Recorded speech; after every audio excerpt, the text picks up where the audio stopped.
Welcome to Hurrdat Sports Live. Because Michigan's already over the limit. Claire Johnson on the near sideline gets it in to Kennedy Williams.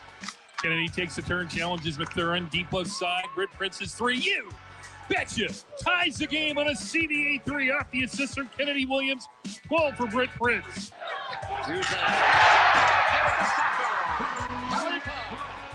Grateful drive and had it blocked by Conwell. And then he threw it off of Shrewsbury out of bounds. Dr. Johnson short, ran down the rebound. Inside spinning and scoring with the left hand. Lengthy field goal made Trout for Michigan State. Spartans much better three-point shooting here in the second half. Here's Awesome slithering his way inside. See the Bobby Durkin chance or hear it coming out. Barnyard, the Bobby chance. Scott against Reynolds and one. There's some matches you always look back and say, hey, we wish we would have done this, but that's why we went through this gauntlet of matches. You know, the last 4 or 5 duels are really challenging, and so that's only going to make us better. And I thought we wrestled well in some spots, and we have some improvement to make. So yeah, it's good. It's good. It's why you wrestle this type of schedule and why you're in the Big Ten. And it's only gonna prepare us for postseason. Good morning. Welcome in Hurrdat Sports Live. I'm Ravi Lulla. DB will be joining me in just a few minutes here. And Shane, how are we doing this morning? Doing good, thank you. Yeah, you hanging in there? Yeah. It's supposed to be a little warmer today. I know Damon's probably not looking forward to that, but I'm definitely looking forward to it. I mean, I think the chat for the last couple of days has been looking forward to it too. Well, they might be able to do what Wyatt did this morning apparently, and sprint down their neighborhood street trying to catch up with cars. So if it's a little warmer, you might not pull a hammy while you're doing that. No, we appreciate everybody joining us here this morning. Like I said, DB will be here in a few minutes.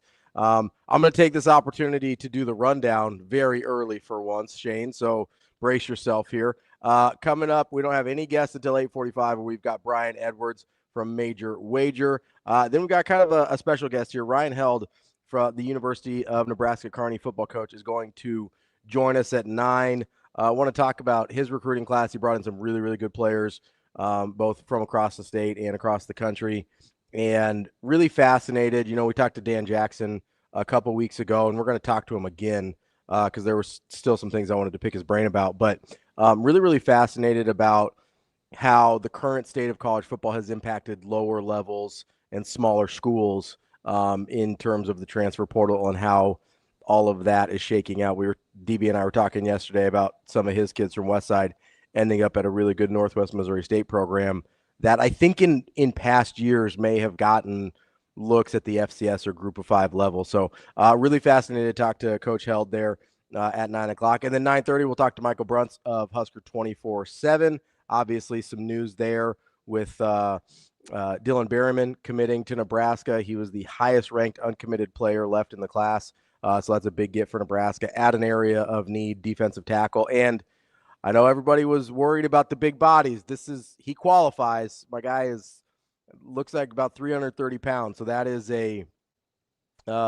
that's a big body up there in the middle of that defensive line that I think Matt Rule thinks can push for playing time right away, which is really hard to do, especially in the middle of the defensive line. So we'll see how that goes. And there is also kind of a weird kind of developing story with Tanner Vibable, the quarterback that was committed in this class. He's still, I believe, technically committed, but he did not sign yesterday. And so that's sort of a developing situation as well. We'll ask Michael BRUNTZ about what's going on there. But I did want to take a couple minutes here. Obviously, Creighton basketball has not been a story much in the so far in the season. They've not been playing well. Nebraska has taken all of the limelight, and deservedly so. But I did want to talk about Creighton for just a second here. Don't worry, it's not really about the basketball side of things. And I'm sure DB will have some things to add to this because I believe he knows the family fairly well. But if you didn't hear last night in the postgame show with John Bishop on on Creighton's call on the radio, Greg McDermott let everybody know that yesterday morning, Josh Dix got a phone call that his mother had passed away. She'd been battling cancer. Obviously, this comes right off the heels of the pink out game, which the timing feels kind of incredible there in terms of what that how that happened. But Greg McDermott said something in those post game comments that I thought was really interesting and something that I just wanted to share with you if you didn't hear it. And it was just that, Fran McCaffrey gets fired at Iowa. That's probably the only reason Josh Dix transfers, and he ends up at Creighton. He's from Council Bluffs and then went to Abraham Lincoln. But that whole process happening allowed Josh Dix to spend these last handful of months so much closer to home and get all that time with his mother that he probably wouldn't have had otherwise. And it was just one of those things that, I don't know, for some reason it sort of stopped me in my tracks. I don't know the family. I don't know Josh at all, but there's a lot of times, especially, you guys listen to the show, DB and I, we care about a lot of the bigger issues around sports more than I think more than other people do. And we like talking about those things certainly more than a lot of other people do. And I think people know I'm a big Creighton basketball fan. That's fine. And obviously been super frustrated with how this season went. But I kind of got this sense last night that, I sit here and I think, if the only positive thing that came out of this Creighton season is that Josh Dix got to spend an extra 6 months close to his mom, like I'm actually, that's a win for me. I think that's sorry, I don't know why I'm getting a little emotional here. To me, that's absolutely a successful season. I know that's not how anybody else is going to look at this one. When you look at whatever the final record is going to be, it probably doesn't look like it's going to be very good as they lost to Georgetown last night. But if the only thing we got out of this year is that Josh Dix got to be close to his mom, like I'm cool. Like I'm good. I'm happy for how the season went. I don't know how else to put it. Like, I think that's an absolute win. And yeah, I wish they would win more games, and I wish they would play better basketball and basketball that I enjoyed watching. And I feel bad for Josh in the way that his season has gone in terms of just probably, this the worst shooting season of his college career. You wonder how much of this situation plays into that. I mean, he played last night. I can't believe he played last night. But sometimes that's one of the benefits that we get out of sports is it gives us a place to go feel normal again when nothing else feels right or okay. I wonder if that's what the Georgetown game was for Josh last night. But at the end of the day, I look at this and I go, as long as Josh Dix got to spend more time with his mom because of this season, good season for Creighton. That's a win. And I'll take that every day of the week. That's all I have on that. I just wanted to, if you guys hadn't heard, I know it was kind of a later presser and stuff with Coach McDermott, and not sure that you were listening to the post-game radio comments with John Bishop, but it was clear how emotional everybody was yesterday. John Bishop and Greg McDermott, they didn't do any other player interviews because of this. It was, Josh is close with the team, and it was really hard on all of them. And so just hearing the way that this impacted them and hearing Coach Mack's comments about just how grateful he is for the opportunity Josh Dix got to spend with his mom for the last handful of months was, I don't know, it really got to me, and it was really moving. Maybe it's because I'm super close with my mom, but however you slice it, that makes this year an absolute success in my mind for Creighton basketball, regardless of if they win another game or not. So DB's here. We'll take a quick break. We'll get things set up and kind of restart the show. It's Hurrdat Sports Live. We'll be back in a minute. Yeah, we wrestled well some matches. There's some matches you always look back and say, hey, we wish we would have done this, but that's why we went through this gauntlet of matches. The last 4 or 5 duels are really, challenging, and so that's only going to make us better. And I thought we wrestled well in some spots, and we have some improvement to make. So yeah, it's good. It's good. It's why you wrestle this type of schedule and why you're in the Big Ten, and it's only gonna prepare us for postseason.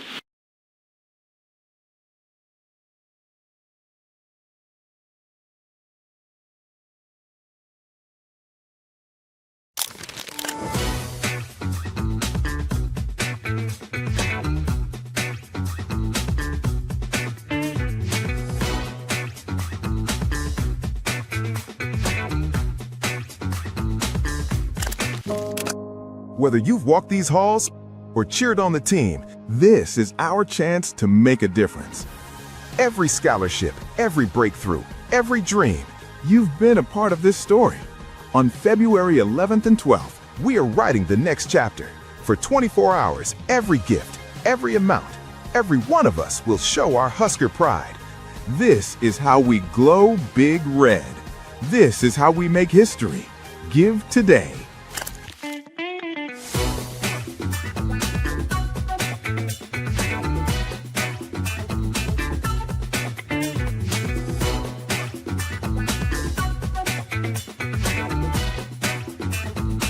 I feel like leading up to this last season, having it be the last, the mindset hasn't been that different. It feels like we got another season coming up. And I think that's a blessing because I don't want to be looking so far into the future, like thinking, oh, this is the last, because you're not present then. You're not fully enjoying it. And so Coach and our whole team has talked a lot about being present in this pitch. And I think at the end of the day, when it's all said and done, we will be so thankful that we didn't look forward and anticipate, oh, I wonder if I soaked up that last enough. Like, no, we did because we were fully present in that moment, regardless of whether we were thinking it was the last or not. So, yeah, just being totally present in each pitch. I think we're soaking up the last as well as it can be soaked up.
Welcome to Hurrdat Sports Live. Welcome back, Hurrdat Sports Live, presented by Next Gen Mail Medical. That's DB. I'm Ravi Lulla here at Hurrdat Sports Bar and Grill. What's up, DB? How we doing? We're doing all right. How are you? I'm good, man. Just had it. I was never a great curveball hitter, but I could hit off speed. Yeah? Yeah. You get the change-ups. Yeah, I had plenty of change-ups this morning, and sometimes you never know. I guess we'll never know. Hey, you know what you should do? What's that? And, communicate through text when you're only, 20 feet away. That'd be a good way to be efficient this morning. I mean, I don't know who would do that, but I'll be honest. There's been a time or two where, I'm upstairs or I'm downstairs, she's upstairs. I'll send a text. Well, it's complicated. I'll fire a text off. There's a lot of moving parts. Yeah. Doctor, no doctor. Do you have to take just holler at your boy? You know what I mean? I ain't asking too much. Ken says I saw a guy looked a lot like DB chasing cars in my neighborhood. So everybody had fun with that yesterday. That was was a lot of photoshopping going on. And I'm telling you, I'm not going to rehash it, but I am going to rehash it. I thought about it. I pretend sprinted in my neighborhood. Okay. And I'm like, 2 driveways. Okay, that's like 34 feet. Mm-hmm. No, it's really like 94 feet. I'd say it's more than that, yeah. No, it's like 20. It's not even 20. It's like 15 yards. So, that's 45 feet. I mean, are you how big are the... Just driveway, just 2 I said 2 driveway or 2 house lengths. No, I get that. I just didn't know if there was like yard in between the driveways. And I'm like, I'm telling you.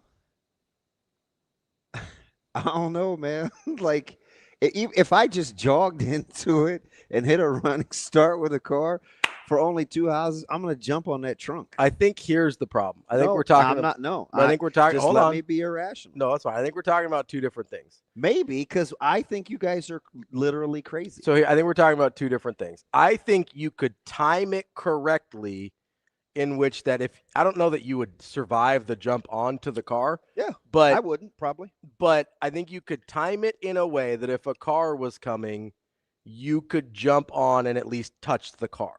For 2 houses, I could keep up.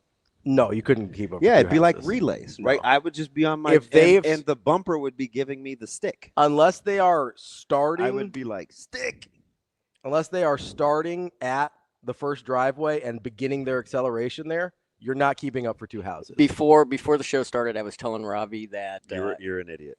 No, that that's not what you were telling Ravi. No, I agree. I kind of was seeing where Damon was coming from. I appreciate that. It's like it takes a bit of an open mind. It takes a little bit of an open mind. It's kind of like when you're coming back from a long trip, let's say Kansas City, Des Moines, or whatever. Here we go. I think he's going to say something smart. And you're driving 70, 75, whatever the speed limit is for 3-4 hours coming back from wherever. And then you all of a sudden get off onto like a 45 or a 35 when you get into town. It almost feels like you're walking at that point. Yeah, but perception and reality are not the same thing. Yes, it feels like you're moving very slow when you go down from 75 to 45. But no human can run 45 miles an hour, DB, or 35 miles an hour. That's not. And there's only a couple that can run. I wasn't really trying to make that case. I think you could make it feel like you were staying up with a car, but you wouldn't actually be. They'd be passing you. I feel like a penguin. I feel like a penguin. We talked to Sip last week. Was it last week? Yeah, Sip said some very kind things post. Sip enjoys talking to us because of the types of talks we have. I enjoy talking. I feel like a penguin. I enjoy talking. And I'll give it to Sip. He lets me ask him some tough stuff. And it's weird because, he cuts kind of like myself sometimes. If I'm not all super fire everybody, they suck. Yeah. He can sometimes be accused of. But as he's gone over to the digital side, he's much, much more critical. Oh, for sure. Yeah. So, and it's just very interesting. But anyway, Sip said anytime. He said he was being serious though. Like he has to kind of get a pulse. He doesn't like to do it impromptu because he said, I have to concentrate. Yeah. And I was like, well, we're not asking you to solve pie. We're just not going to say you need bigger defensive linemen. We're going to say why or talk. Like, we're not going to do that. Yeah. Be like, did they get enough guys in the portal? Fire everybody. Well, they fired a lot of guys. Some guys just leave because they get better jobs. And by the way, I agreed with you yesterday when I told you, hit the group up with a group text. Be like, hey, this is my long lost guy. I've worked with him twice. Holler at your boy. Yeah. Yeah. Pleasure working with you for 19 days. I'm not mad. No, I think there is but just send the group text. So this is, and I get it. It's fluid. This is just So if people, this is, I don't know what this is. I almost said this is a dad. It's not a dad because it's not a dad. I think it's just the right thing to do. So I'm glad you brought that up because I don't. I may have sent a snarky tweet yesterday. Oh, did you? I can't wait to get my Twitter back. I may have sent a snarky tweet. I feel like the world is passing me by, kind of like a non-35-mile-an-hour car, baby. Why non? Because I'm Indian? Do you know? Oh, that's good. Do you know who was hitting those photoshops? Who was that? So it turns out it was my man JB. Oh, was it? Like Joe? A guy that I would go visit distance. Yeah. Hit me with a Photoshop. Yeah. Yeah, that's funny. Like I go see him. That's funny. No, it's not funny. The AI did you dirty though. That wasn't a good look for you. So he can be really good. He probably whipped it. He did the first one where I was running in front of the car. Yeah. That was fantastic. Yeah. I like my body in that one too. It didn't really look. It wasn't bad, but it didn't really Did look you see like the first one that wasn't with you in the radar gun? Yeah. Like the first one was pretty good. I've got a radar gun. We could clock you. No, when you were throwing 89-mile-an-hour heaters like you told me you could throw, that's when we should have been clocking you. I mean, that was like 25 years ago, but yeah. Dude, you were never touching Or 89. 20. Never touching I don't think I ever 89. said 89. I think I said 87. And it happened like not frequently. Off a crow hop from 60 feet 6 inches. Talk about irrational. Do you know how hard that is? I do know how hard it is. I had a good arm. Like it. I don't know what You have no arms. How could you have a good arm? I mean, I'm not built the same as I was when I was like 15, DB. Would your arm shrink? Well, no, they got a little bigger, so like the whip isn't quite the same. The who? The whip. God, everybody chose violence today. That's fine. No, to give some context to the text message thing, Miles Taylor not at Nebraska anymore. Went to go to the Ravens to work with his long lost guy Jesse Minter. Wyatt's a jerk. Didn't really communicate. Found another Asian market yesterday though. Did you? Yeah. Do you know where? Where? I was driving from the plant. Yeah. That's on about. Oh, that makes sense. Well, there's that you wouldn't have seen it before. Like, there's not a bunch of like we were talking about bars. Oh, I thought you were gonna say no. There's Asian people in South Omaha. There's Asian people all over Omaha. I don't know. Like that's not like. It was just how you said it. That's not what I meant. We were talking about bars that we had never seen before. Yeah. And by the way, have any of you guys? What's it? Pops. Have any of you guys been to Pops' place in like South Omaha? It's on about 35th and Q. Yeah. Because there was one that I had been L, to. 35th and L. There's one that I had been to at Andy's. That is I've been there several times. So on the way back, there were cars out there in Yeah. both spots. I've been to Andy's place. I think it's called Andy's Place several times. That would be that has got to be the epitome of a neighborhood spot. Oh, it's a little hole in the wall. Yeah. Well, Bob's place Pop's place. I want to just so there's another place, and I'm tempted, but I just never know when I'm gonna walk. I don't want to be the dude that like walks into a bar and everybody slams their beer mug down and they look at me. You mean like the restaurant we walked into at Indy? Yeah, that was wild. But they weren't looking at me; they were looking at Avery. I think they were looking at all of us. And yeah, nobody qualified. Sasha had tats. Avery's Avery. You're Sasha Indian, Sasha was the closest to qualifying.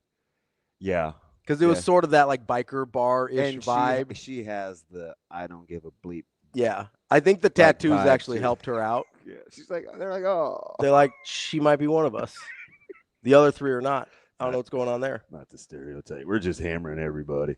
Wait a minute. Oh, Husker P. How would he know? Listen, you can say the word. I don't want to though. That you sound like a little kid. I don't want Says to. you. Oh, he's a Richard head. Like, what are we doing? That's my delivery. Nah, that was more of a Shane delivery. Okay, I see what we're on.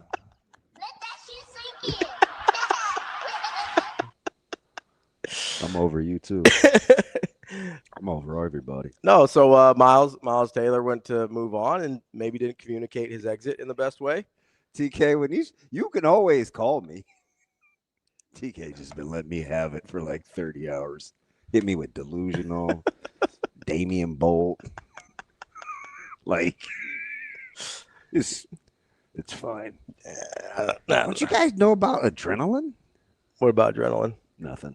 Back to Miles Taylor. Yeah, so maybe didn't communicate things in the best way. And who knows? From my perspective, from what we understand, it could have been I'm sure it was very, very fast. But Minter got named a couple weeks ago, right? Nah, probably about 8-9 days, maybe.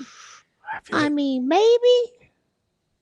That's pretty good, wasn't it? That was a pretty good one. So listen, I've been on Noid all morning, so I'm liable to say anything this morning. I'm just maybe. I'm gonna keep it a buck. I'm gonna see if we can find what day he was hired, because I don't know. It feels like it was maybe a little bit longer ago, but all right, we're splitting hairs. January 26th, it's almost exactly 2 weeks at this point. Hey, Kobe, I'm not saying I'm going to run 35. He's so literal. And why is my man hitting me with caps? To be fair, yesterday you were kind of No, saying. I wasn't. That's Yeah. no. You backed off of it? Yeah, because I knew what I was really saying. I can go back and get it. As you would say, I have more information. Yeah, the information was no human has ever ran that fast in history. That's what I always do, and they never catch me. Ain't nobody gonna catch me. This is going to be a very tumultuous 3 hours.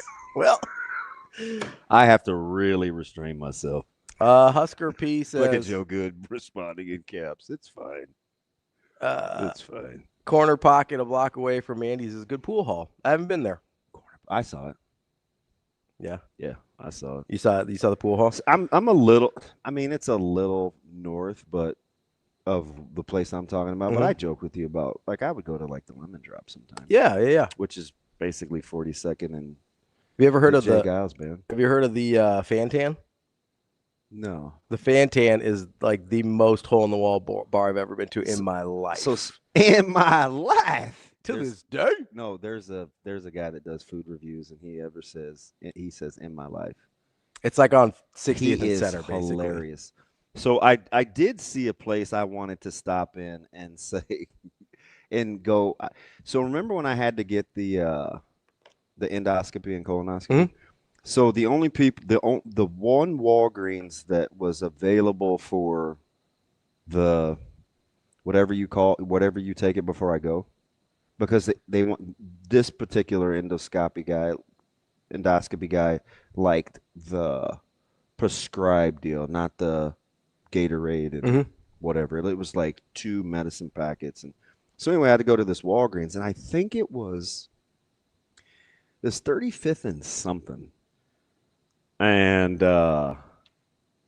wasn't far from my house, so it's super south side, and maybe Harrison Giles somewhere.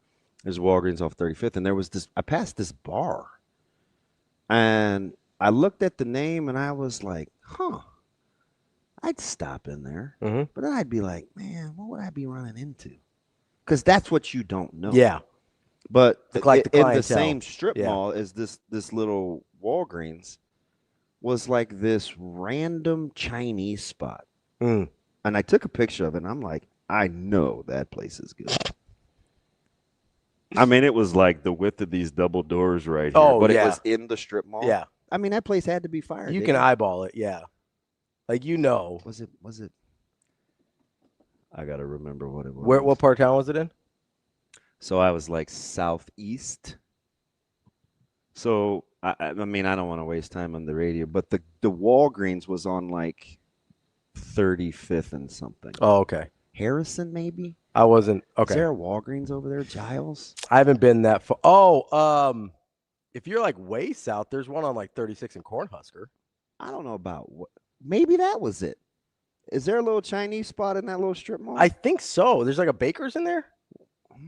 Was there a Baker's back there? Dude, it was Sunday, and I was terrified of the next day. I wasn't really paying attention. I'll do some Googling for you, see if we can find out. That's fine. But anyway, back to Coach Taylor. What were you going to say? So I guess you just want him to hit him with a group text. I did. This sort of like went into this whole thing that I've got going on about. That might be it. I think it is, and this is right off Cornhusker. I think. Yeah. I've been really struggling with people who don't show a lot of gratitude. Yeah.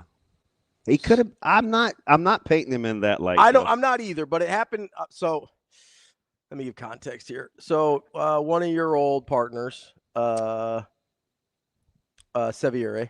Oh, okay. He tagged me on Twitter because this is a thing people do now. Anytime somebody leaves Nebraska. I saw that. He said at Ravi Lulla. Yeah, anytime somebody leaves a thank you note from about Josh Martin. Yeah. And which, by the way, I'm gonna let you go. No, go ahead. People misconstrue that whole situation. Yes. This whole special teams thing.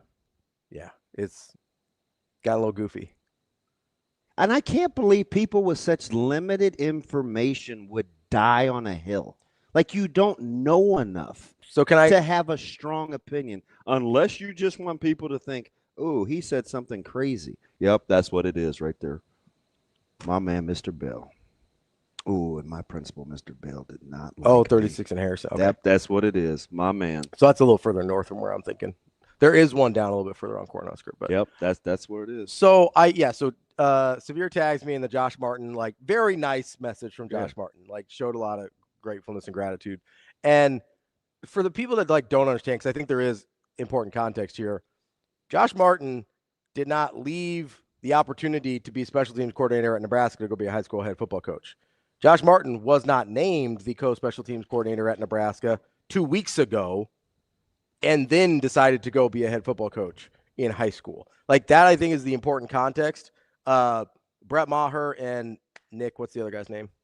The co-special teams coordinator. It's escaping me right now for Nebraska. They named Brett Maher and the other guy got named special teams coordinators, co-special teams coordinators. But that basically happened 2 weeks ago internally. Yeah. And so this is not, hey, the guy we thought was going to be our special teams coordinator is leaving. This was the guy that did not get named special teams coordinator is moving on. I see what you're saying. Which is a very big difference than what a lot of what the narrative is out there is saying. Yeah, we're still whining over Eck. Nick Humphrey, thank you, Kobe. And I'm like, anyway. I'm glad you brought Eck up. It's just because you know who we did not get a word out of? Who's that? Mike Ekeler. I'm just saying the situation isn't near what people. If you want to be a critic, it's what I said yesterday. It's what I've always said. Mm-hmm. If you want to be negative and have a check mark and say see, then you look at it a certain way. Yeah. And this isn't even about whether I believe in Coach Rule or not. I'm just telling you that, like it's not a knock against Coach Rule. I don't care how you size it up, and Coach Ekeler isn't going to say it is either. Not if he's being honest. I'll tell you that right now, because then you have to tell the whole story, and that's not happening. So just move on. Alex says you'd think Eck would have a prompt of letters for leaving schools. He moves on a lot. That's all I'm saying. I like the guy. That's fine. He was very, very, very, very. I told you he went out of his way to come see me. Absolutely. To tell me about. I don't have knucklehead on special teams. This was 8 weeks ago. But again, I asked the question. I said, what happened at the end of Tennessee in the contract deal? Mm-hmm. Anybody going to talk about that? I think if you're gonna have strong opinions, at least be educated. Otherwise, and it's okay to not know. No, I'm not saying you have to be in the know. No. You don't have to have. But if you're gonna have strong opinions, you should try and educate yourself a little bit. Like, did you hear the idiot last night that I sent you? Yes. What are you doing? You're just gassing the fire, and you don't know bleep. So shut your mouth. So the thing, what you're talking about with Tennessee, for people that don't know, is there was no contract extension at the end of his time at Tennessee. Whether he ended up at was that good terms? Didn't seem like it. If you're on good terms, you get offered a contract extension, right? Especially when you're good at your job. Like, he's clearly good at his job, right? So he didn't get offered a contract extension at Tennessee. Whether he ended up at Nebraska or not, he wasn't going to be special teams coordinator at Tennessee that year. Yeah. That's factual. He got offered an extension at Nebraska and chose not to take it, right? So what I'm a little tired of is people that claim to be about Nebraska, claim to want to be at Nebraska, claim to be riding for Nebraska, have every opportunity to stay at Nebraska, then say peace out, and then not have boo to say about their time at Nebraska. Gratitude is not difficult. You have to have it. You have to feel it, though. You can't manufacture it. That's my point, though. That is my point. That's why I'm not mad. No, I'm not mad about. People think I'm mad about the letters. I asked Severe this at lunch. Yeah. And would you rather have somebody? Now, just be honest. Mm-hmm. Would you rather have somebody not say anything to you at all, or be disingenuous about what they said? I know where you're going. No, just I answer would rather the them not. goddamn question. I would rather them not say anything at all. That's not what I'm talking about. If Dylan doesn't feel grateful for his time at Nebraska, whether you think he's right or wrong, he may be mad. There may be conversation. You don't know what this dude's feeling. We don't know what transpired between he and the family. maybe he doesn't feel good about it. Okay. So if I'm not saying he does. Sure. I know you guys hate these exercises where you have to open your mind if I don't say exactly what you want me to say because you think it. But is it okay if he doesn't say anything?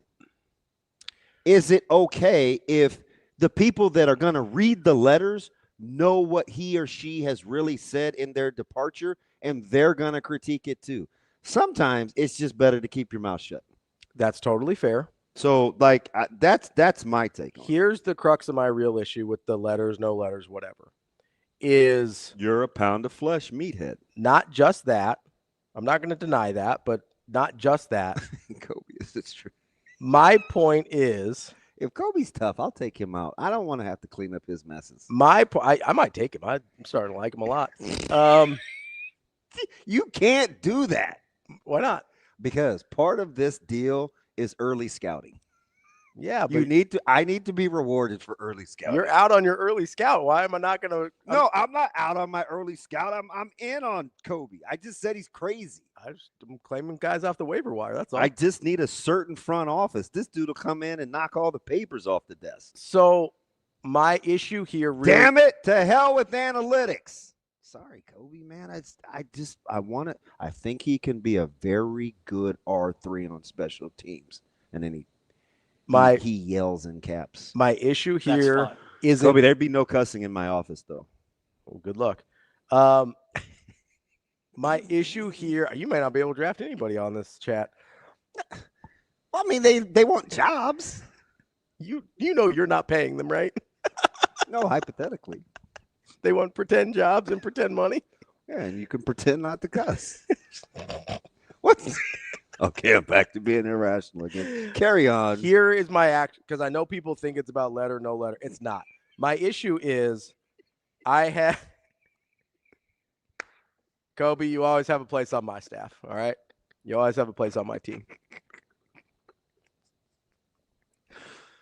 Sometimes you need a little bit of that. You need a little Kobe in your life. I mean, just absolutely foolish.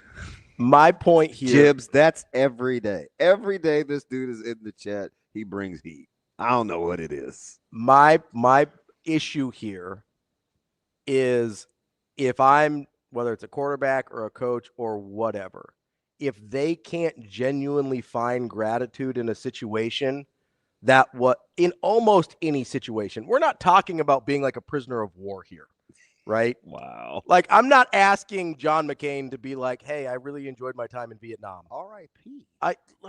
That's the first POW I could think of. Okay. Like by name, I don't know. Like, I'm not expecting somebody like in that situation to be like, hey, like the Hanoi Hilton was really a banger. Loved my time there. Like, I understand this is within the context of sports and things that are not horrifying. Within that context, if you can't find some measure of gratitude, like I can find some gratitude for my first marriage and that didn't go well. Okay. You know what I mean? Like, if you can't find some measure of gratitude, especially a place that treated you really well for most of the time you were here, compensated you really well for the time you were here, and showed you a lot of love for the time you were here, if you're incapable of finding actual gratitude in that situation, that's where I have a problem. It's fine. And a lot of times, whether it's disingenuous or not, if you can't find enough gratitude to have ChatGPT write you a Twitter post, I've got some concerns. All right. That's the issue. It's not really about the post or not post. It's, are you capable of finding gratitude in a situation that was largely hugely beneficial for you? Yeah. I mean, that's my problem. I don't know. But also, I would like a pound of flesh. You're not wrong. Yeah, because I think when you get to a certain age in certain professions, it's not always about that. Because right, wrong, or indifferent, sometimes people feel like they bring enough skills and attributes to a job that you should be appreciative for them too. But nobody's ever going to say, hey, man, thanks for allowing me the opportunity to hire you. I mean, if Nebraska did that, I'd be cool. Hey, thanks for the opportunity. Thanks for letting me hire you. Yeah. You know, now there's a guy we know really, really, really, really, really well who's, you know, in control of our payroll that has said things like, hey, I appreciate your patience. Mm-hmm. Hey, thanks for trusting in me. Yeah. Right. So I get that aspect, but that's good leadership. Sure, yeah. I appreciate one of the We things. don't expect those guys to say that, though. One of the things I appreciate about our bosses is they frequently are appreciative of people's contributions, and they express that. And that's really nice to have in leadership roles. I don't know what that looks like in terms of publicly. You see it from professional teams a lot. Even when they fire a guy, they say, hey, we really want to thank, if the Ravens fire John Harbaugh, there's, hey, thank you, Coach Harbaugh, for all the years. I mean, and Mentor made sense. Sure. It was time. Weird. It was kind of, oh, you mean for Miles? Yeah. Yeah, no, for sure. They had a history. Like, I get it. I don't know. But I haven't said, and I don't think I have, it's not even my, whatever. Like, he was tough. Coach Taylor was tough. I've been intimating that for 3 weeks, right? It was going to be a definite change in expectation level in delivery in that room. Yeah. Right? The yin to Coach Addison's yang. And now, and I'm not, listen, this is like a bridge over River Kwai. I'm not going to give the example. Might be a little insensitive. It was the whole POW thing. Oh, relax. Yeah, that's my bad. Have you ever seen that movie? Anyway, I don't No, want to I get haven't. distracted because, of course, our group chat will make fun of me for how I can just make anything connected to a tangent that I go on. Hence, bridge over River Kwai. That's the fifth DB coach that Caleb's had since he was here, or will be. Everybody, yeah, not just Love. No, but anybody from that class would have had right. 5, Like so, no Coop, no JB. You had Addison Williams. You've moved on from Butler, Coach Taylor, and this will be the 5th. Mm-hmm. Well, and that's not even if you count Phil Snow at all. Yeah, who spent a decent amount of time with by the defensive way, backs, it's didn't he? been awful quiet. Where is Coach Snow? I don't know. It's not like I've been loitering, so I wouldn't know if I saw him. But bridge over troubled water, like a bridge. Who sings that? Over troubled waters. Something. Is that Loggins and Messina? I don't know, man. It's really Simon and Garfunkel. I knew it was an and. I am on the verge of getting ran out of here. What happened? Oh, sometimes I just get rheodiah of the mouth. Simon and Garfunkel. What? Somebody thinks it's Hall & Oates. Alex, I think you're wrong on that one. I think it's Simon and Garfunkel. Did you know they had a falling out? Simon and Garfunkel or Hall & Oates? Daryl John and I don't know what his name. Daryl Hall. Daryl Hall and John Oates. And Kenny Oates or whatever his name is. No, Kenny's over there. No, here? Yeah. No, Kenny's cool. Although Kenny's getting pushed in the last 12 hours. Yeah? Yeah, Kenny's starting to crease. Pressing. I just like Did he get pushed on our field trip yesterday? Kenny. Yeah, Kenny came out. Kenny. At what point did Kenny come out on the field trip? Kenny was very interested on how the hides come off of cattle so clean. Oh yeah. It's a very pretty cut. Yeah. Cuts. Yeah, multiple. Which couple cut stations. By the way, you were okay with that? Yeah, I was fine. All right. You met two good people. Yeah. Well, I mean, I re-met one of them. Oh yeah, Connor. Yeah, I know Connor. I mean, yeah. I probably only seen him a couple times since high school, but I like Mr. Gillespie. Yeah. Well, Justin was really good. Oh, Justin was great. Yeah, they were both. Great. Do you like how he just grabbed guts? Yeah, we were at a beef processing plant, plant yesterday. Yeah, because when I get bored and I want to learn more about processes, and I don't have any adult friends, I just go hang out at places. So, and he's like, Ravi, let's go on a field trip, and I was like, all right. Yeah, that was wild. It didn't smell near as bad as I thought. I thought it was gonna smell way worse. And everybody. So Justin, my competitive spirit came out. Yeah, because I didn't want to see the heart. So some people call it the harvest area. Mm-hmm. Some people call it the kill zone. Mm-hmm. I was not interested. Yeah. Except when he said, "You're here, you might as well." Like, what was I going to say at that point? Just be like, "Nah, I'm good." I thought about it. My stomach did some cartwheels, and I was like, "Oh man." You know what's weird? I thought it was going to bother me more than it did. Yeah. You didn't say much. Well, I couldn't hear you guys because it was pretty loud in there, and you were That's asking. why everybody has earplugs. Did you have gum in your ears? No, did not have gum in my ears. What were you gonna say, Shane? Because we're getting back to this DB room. I don't remember now. Good. I mean, I'm sorry. Good. Probably better serve that way. Keep yours little. No, it was shut. It was loud in there, and like you were asking a lot of the questions, so I was just kind of hanging back. I didn't want to hover and whatever. And I didn't have a lot of questions. I asked a couple. Yeah. Are you going back to buy meat from a grocery store again? I mean, I don't do a lot of the grocery shopping around here. How about the margins, though? Yeah. Dude, I find the math is fascinating. So I find the financial aspect of it pretty interesting. I'm intrigued. I have a pricing sheet, too. Like, whoever runs the business side of that operation, I'd like to sit in their office for a couple hours. Dude, a lot of that is Gillespie. Is it? Yeah. Yeah. I wasn't sure, whose job was what. Well, anyway, so, with the coaching staff, there's just – Go ahead. I was going to say, speaking of good leadership, so Connor has an office job. Yeah.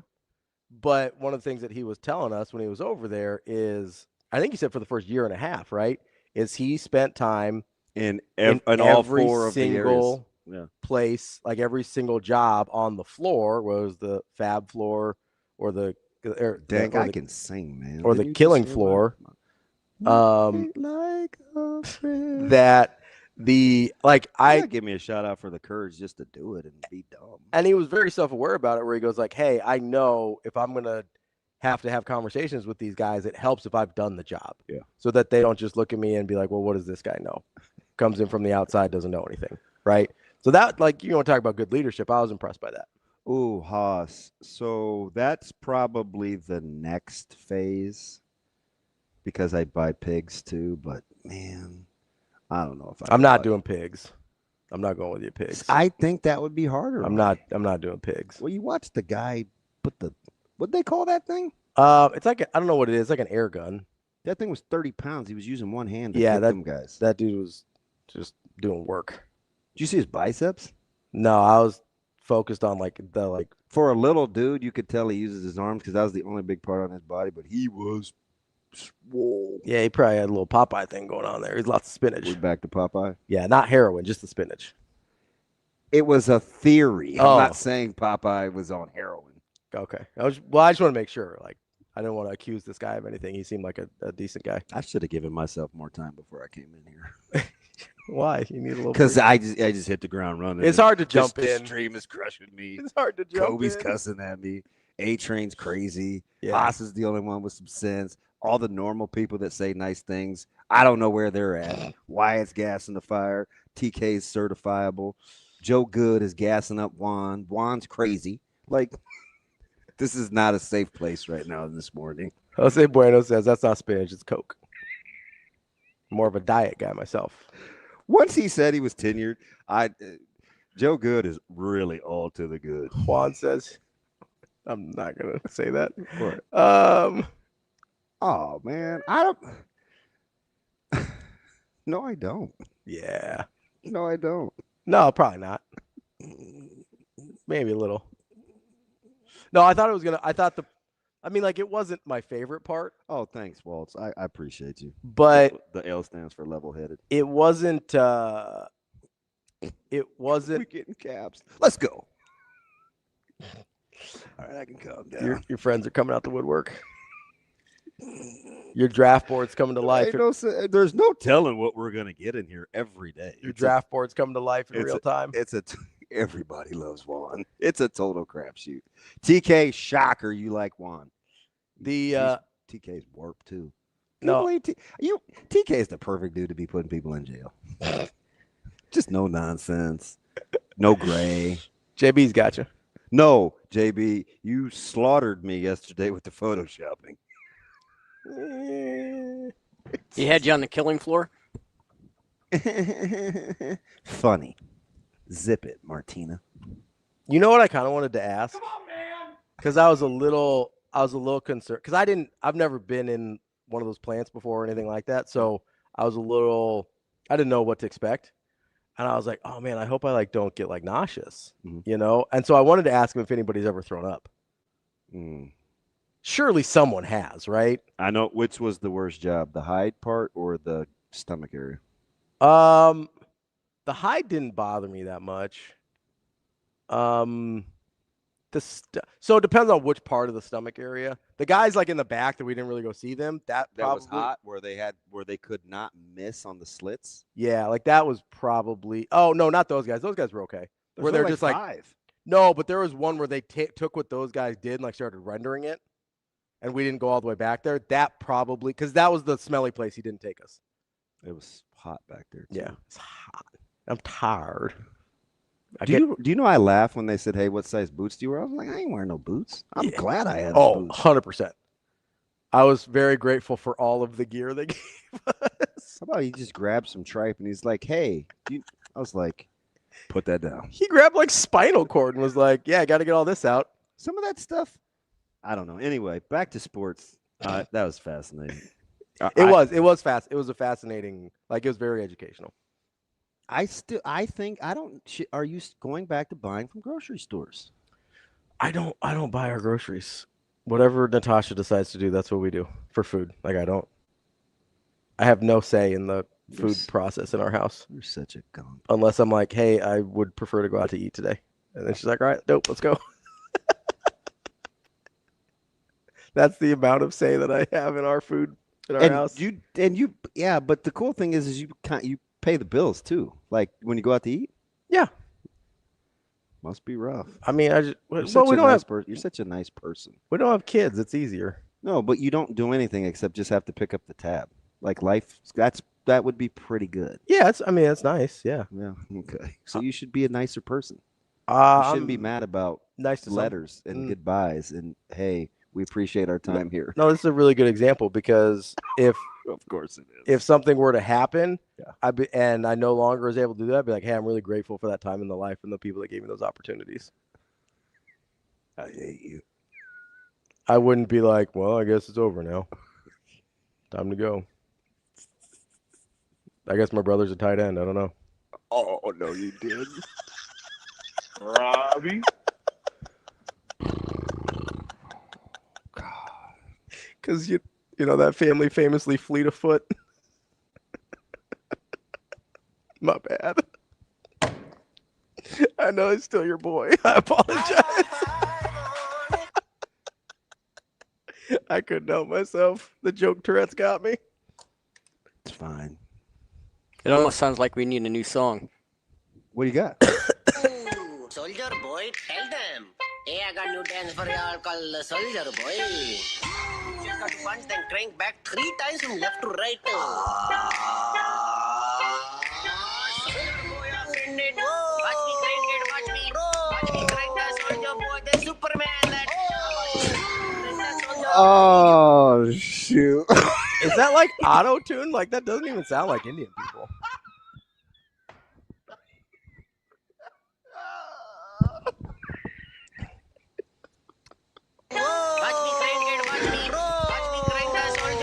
Superman, that. Oh, like it sounds like Smurfs. Dude, just laying in the cut. He's just mad because every once in a while I make jokes at him, and then he just sits there with his drops. Oh. I mean, you want me to get some real Indian music up here? I will. No. In all of my 50 years, I've never been able to solve this thing. No. What is that from? I don't know. I have no idea. He's a fool. JMP, he spends too much time on TikTok. That's where he finds these. Sounds like we need a new sound. I am happy for Dayton going to Oregon, though. That's how Shane would sound if he was Indian.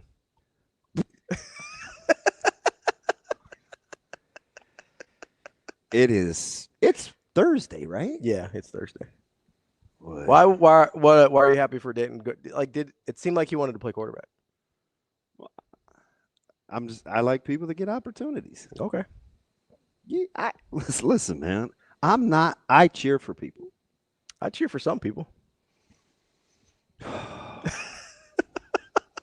It's fine. No, as somebody, I will say this is the thing I don't have. If I'm conflicted on this, okay? Because as somebody who has conflicted? No, not conflicted. Conflicted. He's usually in here. As someone who has told you, we've had this discussion where I go, hey, because we've both, I think, had opportunities that came to us because of other people we know. In life? Yeah. Yeah. And sometimes those opportunities are hard to accept because you're like, well, did I earn this? Did I not earn this? Whatever, right? And I've told you, I was like, hey, man, the door opens how it opens. How you walk through is up to you, right? So on the one side, I have that, and I get that with Dayton. I do. Miller time, well, I tell you, everybody's got jokes. No, I thought it was nice you were trying to vote for your friend's podcast. I really do. Like, I'm not making fun of you. Like, that's it's better than if it was like, see hot women or something. Like, you're just like, no, you're trying to help a friend out that you thought sent you a DM. That's a genuinely nice thing to try and do. We all know how that ended up. Wow. See? You right with that guy? We're not. We haven't had one of these in a while. Yeah. It'd be tough to get through this one. I didn't come in the right frame of mind to work. You weren't ready for this? No. Do we need to take a break? Let you reframe? It ain't gonna help. It just gives me time to stew. You go touch some grass if you wanted. That's helped before. See you in Pittsburgh. Can't wait. Anyway, Alex wanted me to make sure that you know that these are two different people.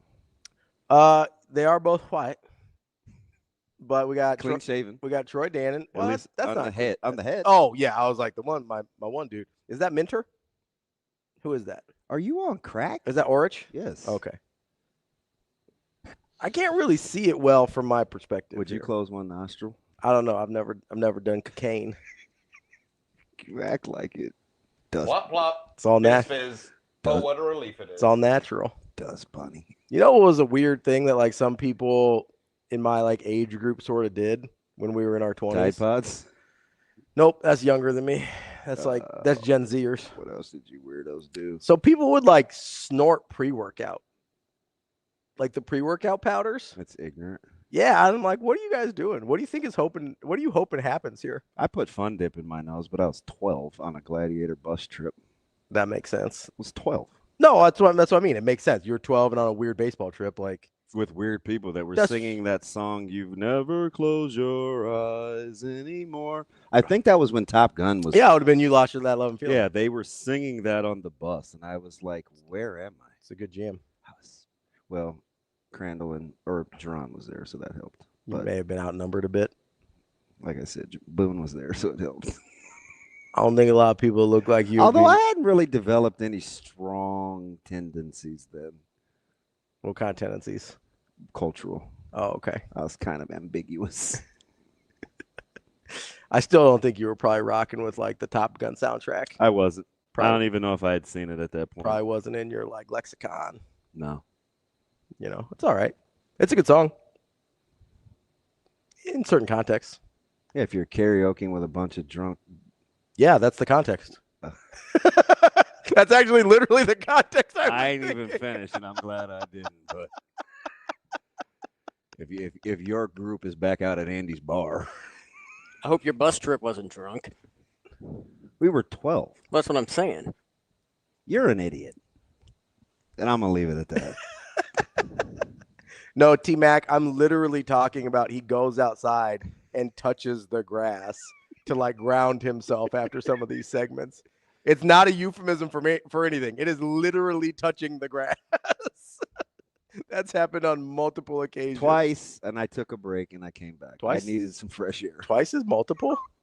I needed some fresh air. Yeah, it's fine. Well, you gotta understand. I don't, and he did a lot of coke, by the way. He did a bunch of stuff. I'd be standing in the huddle, and instead of thinking what defense we were playing, I'd be thinking about smoking crack after. Who was that? Oh, that's a guy from like 60 Minutes. I recognize that voice. He was interviewing. I'm guessing he sounds like he was reading a quote that Lawrence Taylor had said. Oh, that was probably during the LT interview. Yep, because that was Lawrence. I gotta be honest, I'm still on the train that in short bursts that crack and cocaine are performance enhancers. They're uppers. That's what I mean. Like, I think it was good for him. Not like good for him, but I don't think it hurt his game.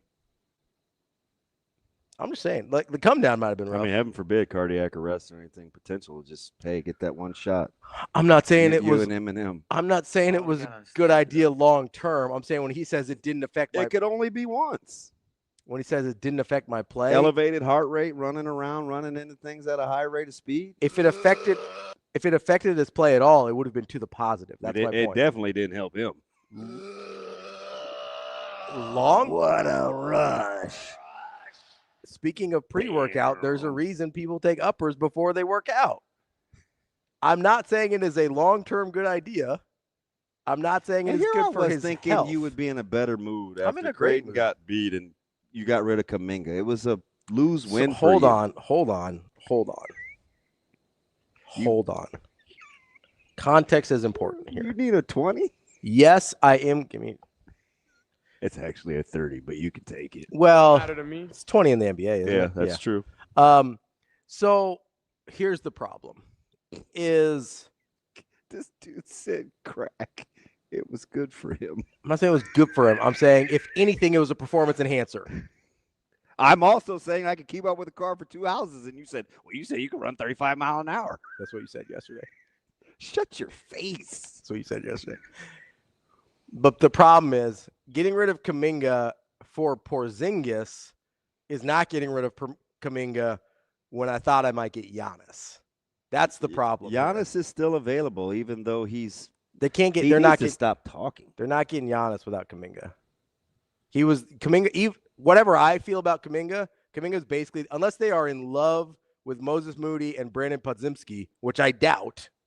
Well, maybe the front office is on crack. According to you, they'd make better business decisions. No, I'm saying they'd be better rushing the quarterback.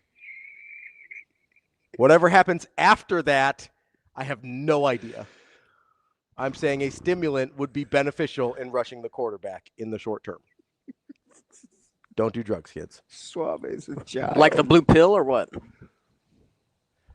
They're just coming from the chat there. Yes, he's got. It's a different kind of upper. As we say in our house, Porky Zingus. That's what me and Mike. Yeah, Hingus Pingus. So, no, in the context of I think they might be getting Giannis.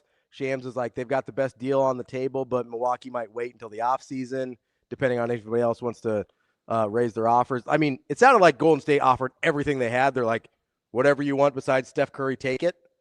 And Minnesota was not interested, which I understand. They don't have good assets. The draft picks will be good pretty soon because this team's going to fall off a cliff the minute that Steph Curry retires. But so that was the context of, like, yes, I'm glad Jonathan Kuminga's gone because he's been a nightmare my entire existence of him being on my team. But Golden State's team. My team. But when it happens off the heels of, oh, you might get Giannis, it feels different. Okay, I'll take it. I am glad that Kuminga's gone. Don't get me wrong. By the way, I just wanted to give. I low-key did like Buddy Hield a little bit, though, so that was a bummer. I just wanted to give Troy Dannon a shout-out for all the scholarships they got coming in the next couple of years. What do we got? It's like, what is it, 73 over the next two? Men's and women, 48 for women's, and I mean, yeah, they're trying to corner the market on athletics. Yeah, we will embrace it, which will be fantastic. I think baseball has like 34 spots, which if Nebraska football could hold up their end of it and be good, Bill Burns' dream may come true. I'm not a big what dream was that? President's Trophy guy, but all the other sports are super competitive. Yeah. No, they are. And Nebraska football is competitive. I mean, like they win at a high clip.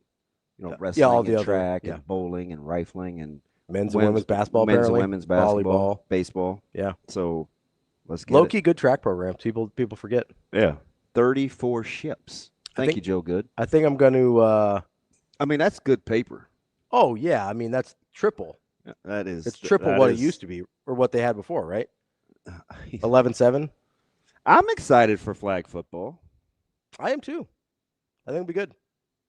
I mean, I want Zoe to have any opportunity she can without playing against boys. Yeah, and I think there's. I mean, I don't know. I'm excited to watch. I I think they're doing men's and women's in the Olympics in the summer. Yeah.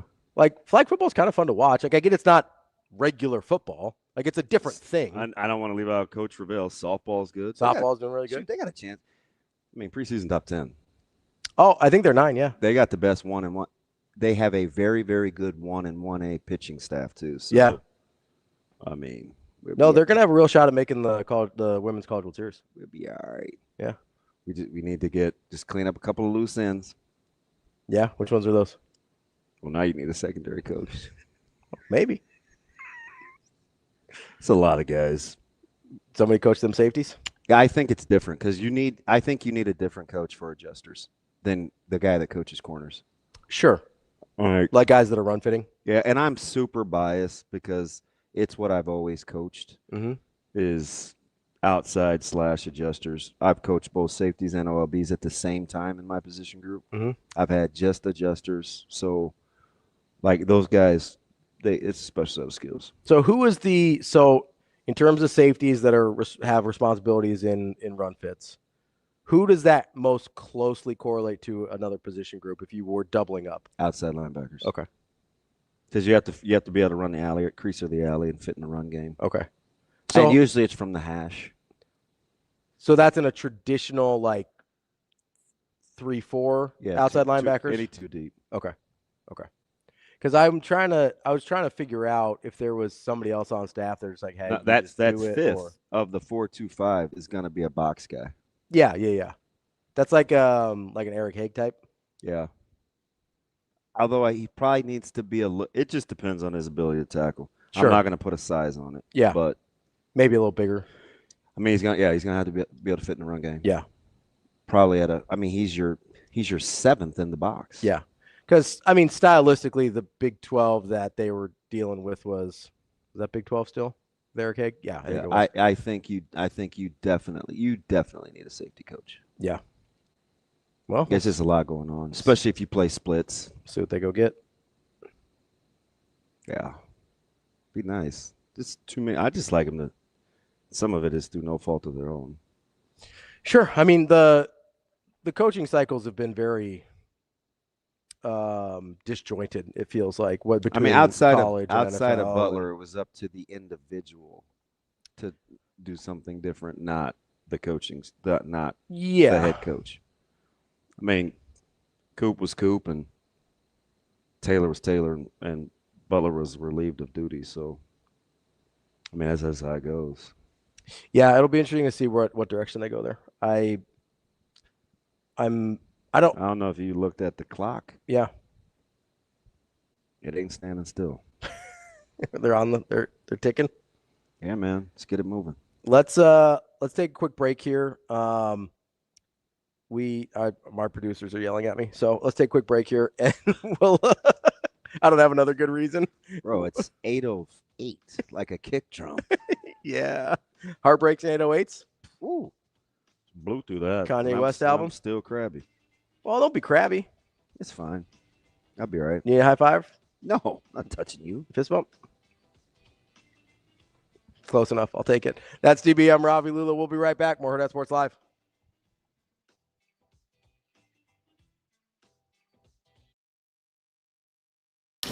You guys are going to get so sick of me saying that we really have one goal, and it's to win this pitch. And you may think that that's really simple, but in order to play the game at a high level consistently, you have to make it really simple. And the more we can just stay really focused on that moment, not get too far ahead of ourselves. I mean, even at the Fan Fest on Saturday, I invited the fans, because usually I tell our team, the fans can be our hype people, but I even invited them to just stay pitch to pitch with us as we go through this thing. So that's how many pitches can we win? And then whenever our last pitch we throw is, we'll look back and say, okay, that was pretty special.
Last year, I think I just tried to take in as much information as I could from her. She was filling me with so much good and just information that I could take to my swing that I just needed to figure out what was helping me and how I could grow off of that. I think she is a very individual. She's not trying to make one person swing the exact same way every single time, and she's going off of what my body likes and how everyone else likes. So she was also teaching my swing to be the best of its ability of where it is and where she could see it going. And I'm just lucky that I get to practice with her every day.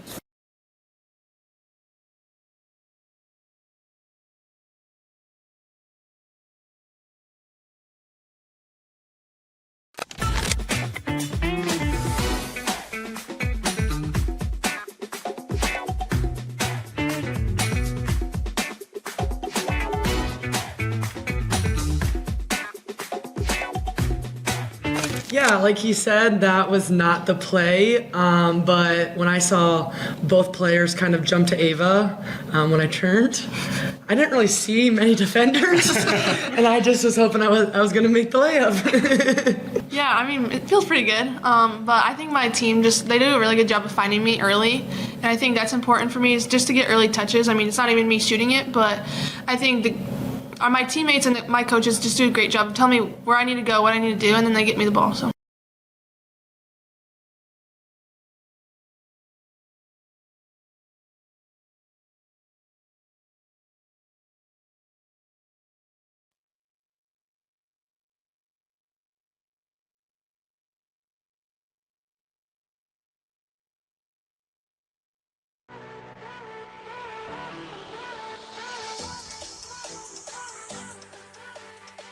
Welcome to Hurrdat Sports Live. You know, you get some sinkers in there and you kind of give those guys a little extra weight. Roger Craig still on his feet, still running. What a run by Roger Craig. You'll never see a better one than that. Welcome back, Hurrdat Sports Live. That's DB. I'm Ravi Lulla, brought to you by Next Gen Male Medical here at Hurrdat Sports Bar and Grill. Don't forget, we are just 1 week away from Glow Big Red. It is the event where you can give to your favorite part of the university, no matter what it is, fraternities and sororities, athletics, arts and culture, different colleges and departments. They've got you covered. Whatever part of the university you care about the most, go to glowbigred.unl.edu and direct your gift to them. It starts February 11th at noon, concludes 1 week from today, February 12th at noon. And for every $75 gift, you get a free Glow Big Red Huskers tote bag. We showed them to you last week. They smell like canvas, just like DB said. No, burlap. Not maybe burlap. But go to glowbigred.unl.edu to direct your gifts and to be a part of Glow Big Red. And get this lovely canvas bag here, tote bag. You put your groceries in it. You know, maybe if you're going out to, well, it depends what kind of groceries you're getting. Maybe you're just doing like a little quick trip. I mean, I get it the way they're expensive, but I mean, this is like 6 canned goods. Well, that's like, you know, if you're, let's say you've got. This is one tri-tip. That's like, you're not doing like a full grocery trip on that. But let's say you've got the tri-tip at home already and you're like, oh, I want some, you know, I either need some jalapenos, sides tomatoes, or I need some onions, cilantro. Yeah, I need some spices to. Poco in your face, de gallo. That's more like, you know, it's like a little quick G trip. sauce, chips. I'm not familiar with G sauce. Egg yolk. Is that gochujang? Egg yolks. Is that what the G sauce is? Gochujang? Bless you. No. Gochujang. Gochujang? As in the gochujang, the Korean sauce. It's gochujang. Sure. Ask Wyatt. Wyatt, how do you say this? Oh, that's right. He can't call. I win. Wyatt. I don't have your phone number, but that's fine. Wyatt, how do you say it? How did you say it again? Gochujang. No, it's not it. I'm pretty sure that's gochujang. it. Want to bet? $20. I'm closer. It's certainly not Jong like Kim Jong. Gochujang? No. Yeah, I think it is. No. $20. Yeah, I'll do $20. You're on. I need you to call Wyatt on speaker though, so I can hear it. It doesn't have to be on air if you don't want to, but I like winning. And since you asked me, I think it's gochujang. Jong. You also said G, so I want to make that clear. You said Go Ji Chang. Gochujang. That's what you said. Mine is Gochujang. Yeah. Okay, those are our positions. We're not changing it. Yeah. All right. No pronunciation changes after the bet's been made. I wish we'll make that clear. Zip it, Martha. I will not zip it. Let's call him. That would make for an awkward show if I stopped talking. Well. You might enjoy it, but it might be weird for everybody else. Let's see. Wyatt, are you answering the phone this morning? At the tone, please nope. record your message. No, Wyatt. Wyatt. Oh, he put you straight to voicemail. How dare He's probably working like we should be doing. We are working. This is the job. Send help. From who? I don't know. Austin's, Rico. Somebody. Austin, no, not Godzilla. Oh, he might be on the phone with Shane right now. He's talking about Gadzuki. Shane can't pronounce. Yeah. He can't pronounce Eamon Brennan's name. He can't. Yeah, I pronounced his name right. Shane couldn't pronounce my name right for the first year we had this show. Oh, it was keeping a book right now. We ask.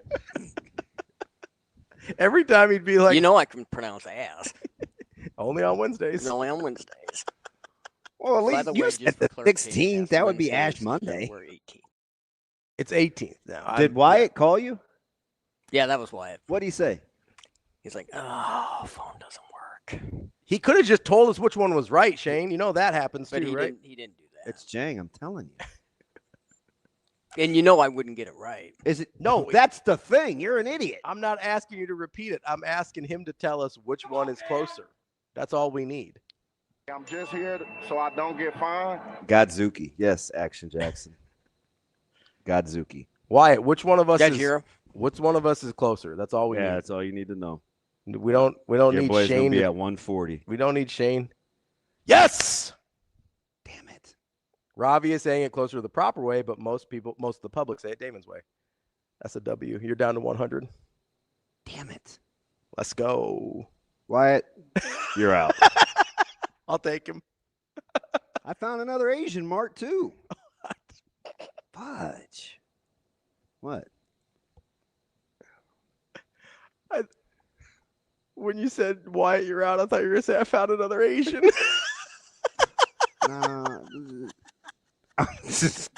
That's not my thing. That's what I thought you were. I was like, you can't just replace him. I don't have another one. Another one.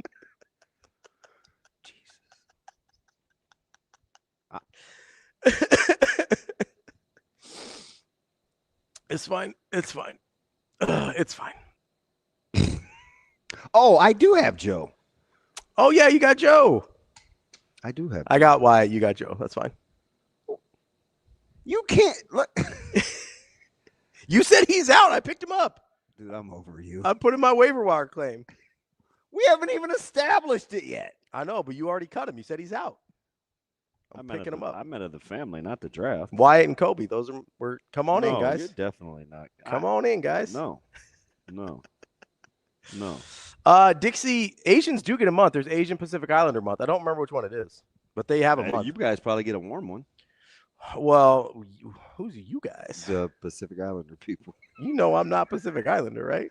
So I was confused. I don't know. Oh, May. There you go. Wyatt. He goes May. 31 days. See? You may have to take him. I'll take Wyatt. Take Wyatt all day. All 31 of them. Of course you will. No, I don't know. I don't know if we get lumped into May with everybody else or not. Can I just say something about the scholarship deal? Sure. Yeah. So for my guys like that have daughters and stuff that want to run track or baseball guys, which we've always been talking about being super competitive in, and yeah, that's a tough one. Baseball. This opportunities. No, it's awesome. I mean, I think there's a real advantage for the university here if you're able to fund some of these sports the way other Coach schools. Hoiberg's got the revenue share kitty up. Yeah. Shane, do you have that clip that I sent you from Mick Cronin? Since Ravi loves Mick Cronin. Don't do that. Don't do that. This dude champion Mick Cronin for don't do that. I defend. You got people saying 35 on the goddamn stream. You think I'm not going to hold you to Mick Cronin? I defended his one comment last year. That's it. But go ahead and play it. Idiot face probably doesn't even have it queued up. I give Rutgers credit they got a lot of young kids. You know, there's haves and have-nots in the money world. And Coach Pikel's a great coach. He really is. It's just, you know, it's a shame we don't have a salary cap and everybody was playing even. But this is baseball, not the NFL. This is MLB. This dude's lack of self-awareness never ceases to amaze me. First of all, if you're going to use a baseball analogy, understand how the fiscal sport runs. Yep. Number two, let's not act like this dude, Coach Pikel, didn't have 2 of the top 6 players in the draft. 7. Correct. He wasn't paying for them with pesos or peanuts or anything else. He had some money for that. Sure did. So what are we talking about here, Mick? You just like to bitch. That's it. He does. Anything you can be mad about and be all kerfuffled over, like, that's what you're going to do. This dude had 2. He had Harper.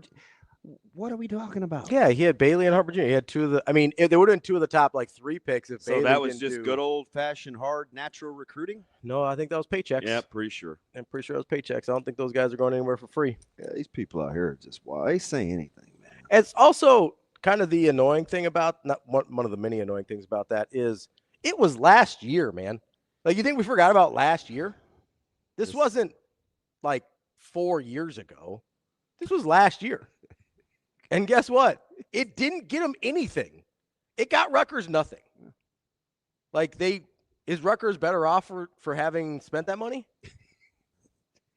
No. You know what I mean? Like, they weren't good last year. They're not good this year. Like, they got nothing out of that. I just don't. I mean, does Mick know that there's like a rule where you have to spend like 70% of your cash flow within 3 years for baseball? Probably not. Oh, okay. There's also, you know, some pretty punitive luxury tax things at a certain point. Yeah, that pretty much financed the whole goddamn league. Yeah, not pretty much. Literally finance the entire league. There's, like, as mad as I get at the Red Sox for the way they tore down the 2018 title team, they did it because of the punitive luxury taxes. Let's not act like you're not saying anything positive about the Red Sox just because they have a good offseason. They did have a good offseason, but oh, my team finally spent some money. I could stop crying. Well, we'll see. We'll see how it goes. You'll be just fine. Spend the right money. You got Crochet. You got Sonny Gray. Got Ranger Suarez. You got Bello that's going to back you guys up. Yeah, no, it's a really good rotation. I'm very pleased with the starting rotation. Man.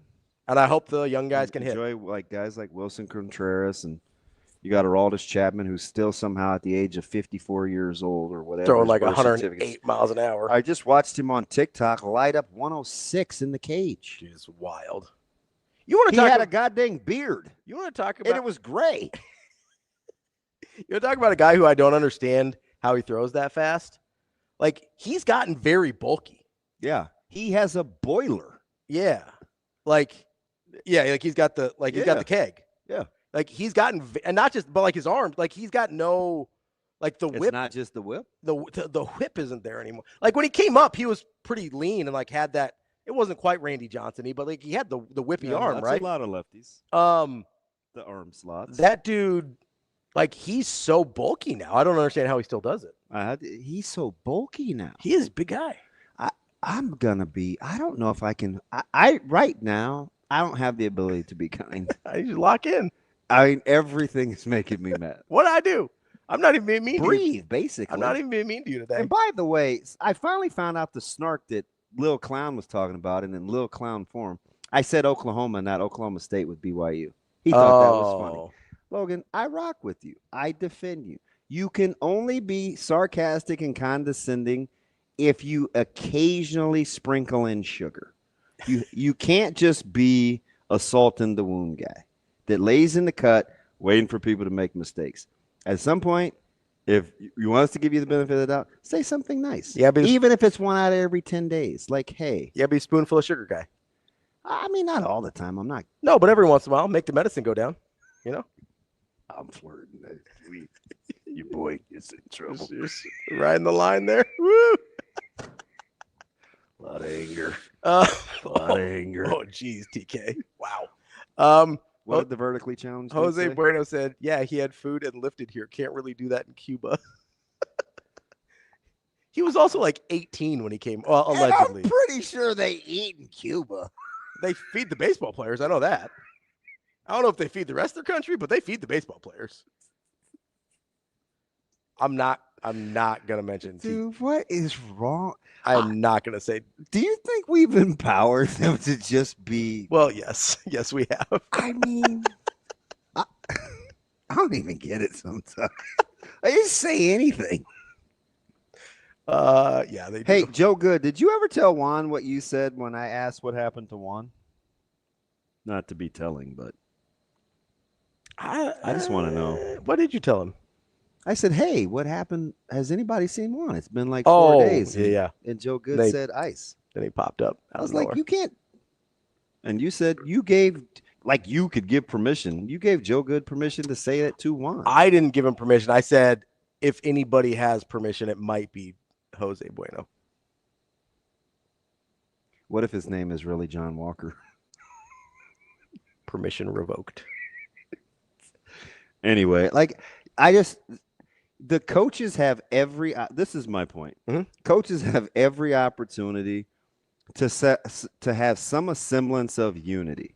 Like we've seen you guys keep guys out of the league. We've seen draft guys plummet. You can't figure out a way to put your foot down, to not manipulate the game. Mm-hmm. Like, it might be too much to be asking, but don't complain and cherry pick just because we can't get all you guys on board. Now it's World against Nate Oates. That's fine. Right? You know how I feel about Nate Oates. I mean, and I'm not, to be clear, the Mick Cronin thing is stupid as well. Talk to your brethren. Yeah. There are solutions here if anybody is interested. But nobody really wants to find those solutions because they're too busy trying to exploit loopholes. Dang, right? What's the protein? What's the main protein in Cuban food? Is it? Don't say beans because that doesn't count. No, I thought, for some reason, I think pork, but I don't know why. Okay. My initial thought was pork, but I'm not sure that I have a good reason for that. Joe Good. I haven't had a lot of. Again, when you're tenured, you can do whatever you want. Yeah. That's code for untouchable. Thank you, Hot. Chicken and pork is what Jose Bueno says. All right. He said. Oh, Cuban sandwiches. Yeah, you're probably right, Daniel. That's probably right. Why I think pork. That makes sense. I may have to give you A-Train. He's gonna get us fined. The league office will be coming down. The league office will be coming down on us over A-Train. Oh, and if you take him, go back to calling him Alex. You do not get my nicknames with the guys. No, that's fine. Daniel, was that called Gustavo's? Was that the Cuban place? It closed. But yeah. Yeah, he said there was an amazing Cuban place in La Vista. Yeah. I thought it was Ralston, but maybe I could be right. I think it's Gustavo's though. I think because I used to live over there. So I just think I would just you got college coaches were just and they're not going to get everybody to agree. I mean, there's three of us in this room and we said them all agree. But listen, if there's such things as gentlemen's agreements. Mm-hmm. So you're at this coaches conference in January and it's like, hey guys, what are we doing here? We're all losing control. But the problem is at the end of the day, everybody's going to CYA. They're going to CYTA. Mm-hmm. So when you're operating under that, you can't have those little preachy soapboxy moments. Yeah. Because, is Pico going to say, hey, Mick, you may be in on Bailey, but we can pay more. We'll pay the same amount and let's both recruit him equally. Sure. Just let's see where the chips fall. Okay, Mick, how's that sound? Mm-hmm. Pike ain't doing that. No, absolutely not. So, what are we talking about? So I think there's a couple things here, and one of them reminds me of something that Coach Rule said probably a couple years ago, and it's the desperate teams set the market. The desperate coaches set the terms on this. That's too. Probably so. There's three things that aren't going to age well. Yeah. Okay. Unless he wins. The Hell on Wheels. Yep. Which people they're just going to die on that hill. Mm-hmm. The Hat Backwards. Yep. And the desperate team set the market. Yep. It's just You have to win. And it's not like I'm telling him anything he hasn't heard or he doesn't know, but like you have to win if you're going to say those things. Mm-hmm. And you know this. And I talked about this. This isn't even revisionist history. I said 3 things. I said he's not afraid to back himself into a corner because he knows he's going to have to own it at some point. Yeah. He's not going to fear that. Whether he's right, going to end up winning enough, he knows he's going to have to own it. So it's the same thing that I think. You got tenure after 3 years. Don't you need 10? I don't think. I think that used to be kind of the standard, but I think you can happen whenever. Like you can apply for it. I think. Obviously, I don't have it. I want to say something, but I can't. Wait. I'm just going to write it down. Okay. Keep talking. Carry on. So I think the funny thing about this. Do you think Joe Good and I are close enough for me to say this? The funny thing about this is it's the same thing that we. Nope. The thing about it is it's the same thing that we say we like about Cignetti. Cignetti just has the wins to back it up. Yeah. But you liked it before. Like, you know what his record was at Elon? It was only okay. Mm-hmm. It was like 8-4 and 7-5 or something like that before he got the James Madison job. Like, he did well there. That's a tough job, but he said the same things at Elon that he was saying at Indiana. We like it now because he's winning. He won a national championship and he goes to college football playoff at a place that's never been anything before, right? But that's the thing is, if we like it when Cignetti does it before he wins big, then kill Coach Rule for it when he says the things. And I know you're not, but and I'm not defending it. Right. I'm saying when you say those things, yeah, you have to take what comes with it. Absolutely. Like, that's just that's just personality. Yeah. Right. Like there are people that are notorious for, they won't say anything about like wins or losses or records or how games are going to play out before until it actually happens. And then if the other person's wrong, they won't say anything before the game. They'll wait till after to say, well, I thought you said.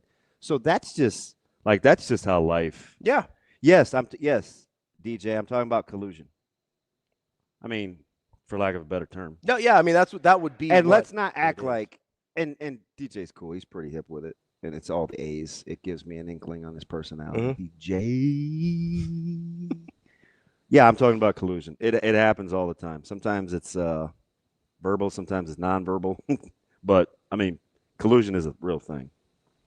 But yeah, I think there's always, when I bring the part up about Rule and the desperate teams set the market, it's because the desperate coaches and desperate programs will exploit the loopholes, right? That's why you can't come to terms and just be like, hey guys, like, let's just not recruit guys that played in the G League. Let's not do that. That's bad for the game.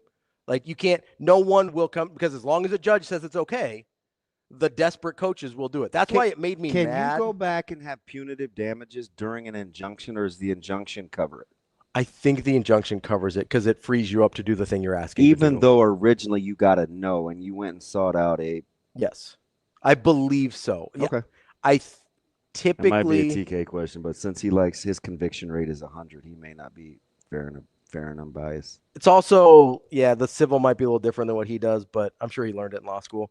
It actually probably is, because I've lost a criminal case. I've won a criminal case and lost the civil suit. Yeah, like they're different things, different. right? Yeah. So like I think you could probably still go back and sue if you really wanted to, but usually the injunction gives you the thing you want, so you move on, right? So unless the point was the damages, for most of these guys it's not. For the athletes at least, the point is to keep playing, then usually they're not going to go back and get the damages, right? If they were denied for some reason, or the time off between being allowed to play again then cost them something, that's probably where they would go back and try and get it. But that's why you're not going to have any consensus amongst, they talk about the coaching brethren and brotherhood a lot. It applies to some things. It doesn't apply to others, right? But that's what makes me mad about the Nate Oates part of it, is he's not the desperate one. He hasn't been. He's recruited really well at Alabama. He's gotten really good players at Alabama. He shouldn't be the one going down this road because he hasn't needed to. Like, why are you the first in the water? Yeah. That doesn't make sense to me. Now, if it's... I do like now you're starting to hear whether it's it's Torres or Doster or the Matt DeMarinis blast last night was hilarious. All right, Doster. That was a great pull. It was, yeah. And I'm just proud of myself that I actually knew what he was referring to. But we used to have Doster on. Shane, when did Doster divorce me? 17, 18 maybe? I'm sorry I missed that. I had the headphones off. When did Rob Doster divorce us? Oh, yeah, that was probably. Was it post COVID? It was definitely around that time. Yeah, we used to have Doster on. Yeah. He got big time. Well, yeah, he got Field of 68, so he doesn't need you anymore. No, he was a couple years away from that. Really? Yeah. So, like, although I am glad they're starting to make the distinction between what's happening in Europe with the age and how that infrastructure 19, was. By the way. 19? Yeah. Good pull. With how the infrastructure is set up with European pro players versus actually going to the G League. Yeah. I mean, that is different. It is different. Like, it's different. And I'm guilty because I say, darn Zugic. Yeah. Right? But that's different than Bediako. A little bit of his cow tongue and cheek. Yeah. Which, by the way, geez. Oh, I don't know. I don't know what's going on. No, I'm just trying to get educated with my man Coyote Hunter. I like coyotes, so I gravitated towards his name. Although I don't think I would hunt them. I actually kind of like them. They remind me too much of dogs. So would you hunt coyotes just because they're overpopulated? Because you don't eat coyote. Well, so a lot of people do it because they'll threaten their chickens or something. So sometimes they'll try and clear out for the safety of their other livestock. Huh. That's my only familiarity with people who have hunted coyotes. Sometimes if you're really quiet at night and you're in like the northern parts of town. Oh yeah, you can hear them. You can hear them. Yeah. I saw like there's certain parts where it used to be they put up apartment buildings or whatever, but used to be like open fields. So we got a coyote hunter and we've got a guy that likes edibles. That's Dank Coyote. Yeah. A lot of coyotes in the chat.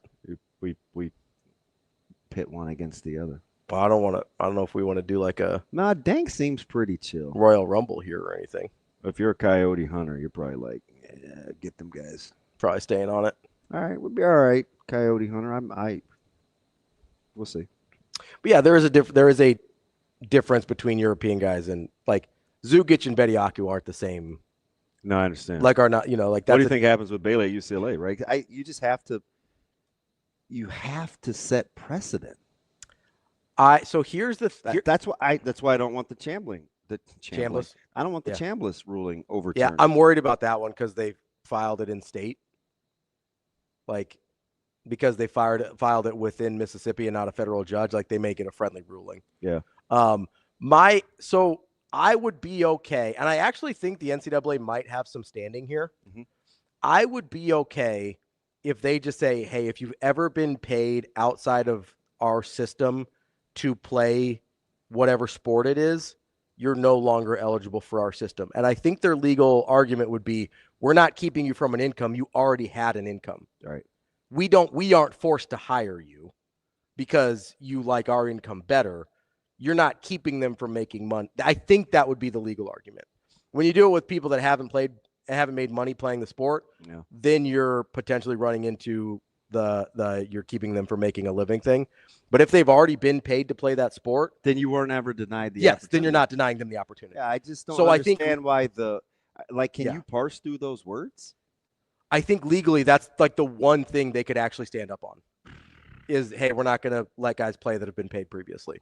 And yeah, Illinois would have to find a whole new roster. Oh yeah. I mean that's really the only place he recruits. But I don't know if you've heard this though. Well, Wagler was the only guy that he offered without being seen in person outside of the European guys. I don't know if you've ever heard that about Underwood getting Wagler. This is new information to me. Do you know he was under recruited? Oh God. Only had like 2 scholarship offers. Be better, fellas. He was a late bloomer. Be better. Be absolutely better. Oh, by the way, man, my streak of locking it up. Oh yeah. God, they went. Can you get a stop? No, they could not. Dude, that game was it 197? It was about as frenetic as it gets. Yeah. And that was not in overtime. I mean, they were shooting that thing. Regulation. That's like if the shot clock got to 20, you were late. You're getting benched. I mean, just coming down, pulling, just jacking for beats. That was a weird game. It was fascinating. Hey, but we need to get back to it after the break. But we need to talk about your BYU boys. No, I already told you I'm out. Last week I said it. I'm out. I know. I'm out. They're couple big wins because you know your other boys. They're out the club. Who am I? From East Lansing. They took a big fat L in Minneapolis. Don't you put? You were like, oh man, Michigan State needs to be in the top 3 in the Big Ten. Michigan no. State. I love their offense, and Fears was the guide. I will fight you. Fears, and all this other stuff. You know we're recorded, right? We can prove that you're lying right now. Fibonacci. Yeah, let's pump the brakes here. You can BYU took it on the chin, and that's the game. And I get it, Logan. I said Oklahoma. I meant Oklahoma State. I misspoke. I told you that line was tricky. You can stick me with BYU. I'm not going to stick you. You do that enough. But you're not sticking me with Michigan State. Oh, you honk for Izzo. No. Skirt and pom-poms. I might be the only person. Baby, miss it. Misinformation? Is that what you're giving? Oh. REBOUND. Rebound that ball. They have to rebound because their offense is trash. That's you cheerleading for Izzo. No, I think I'm the only guy in the country who's like, hey, we sure Izzo's good.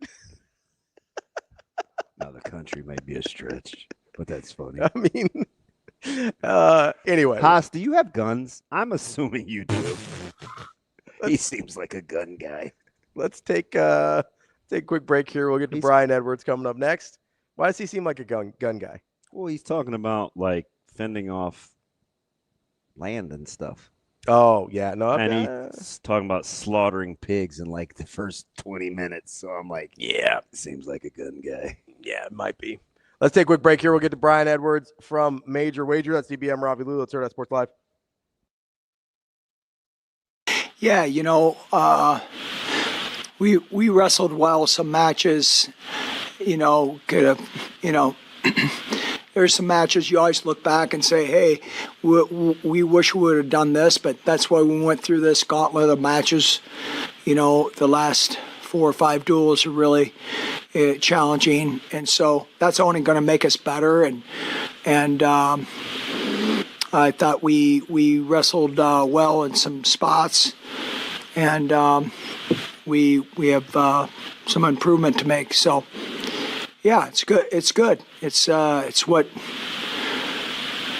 why you wrestle this type of schedule and why you're in the Big Ten, and it's only gonna prepare us for postseason.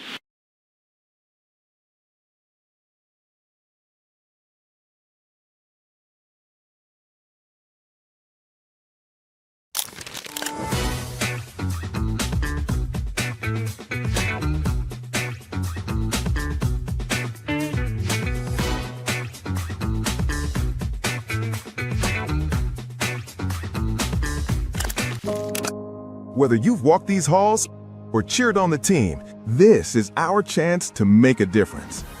Every scholarship, every breakthrough, every dream, you've been a part of this story. On February 11th and 12th, we are writing the next chapter. For 24 hours, every gift, every amount, every one of us will show our Husker pride. This is how we glow big red. This is how we make history. Give today.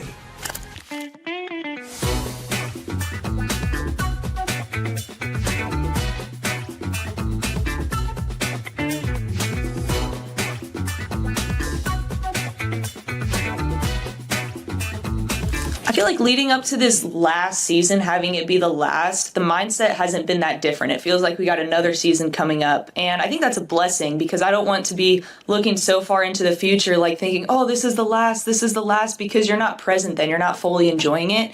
And so Coach and our whole team has talked a lot about being present in this pitch. And I think at the end of the day, when it's all said and done, we will be so thankful that we didn't look forward and anticipate, oh, I wonder if I soaked up that last enough. Like, no, we did because we were fully present in that moment, regardless of whether we were thinking it was the last or not. So, yeah, just being totally present in each pitch. I think we're soaking up the last as well as it can be soaked up.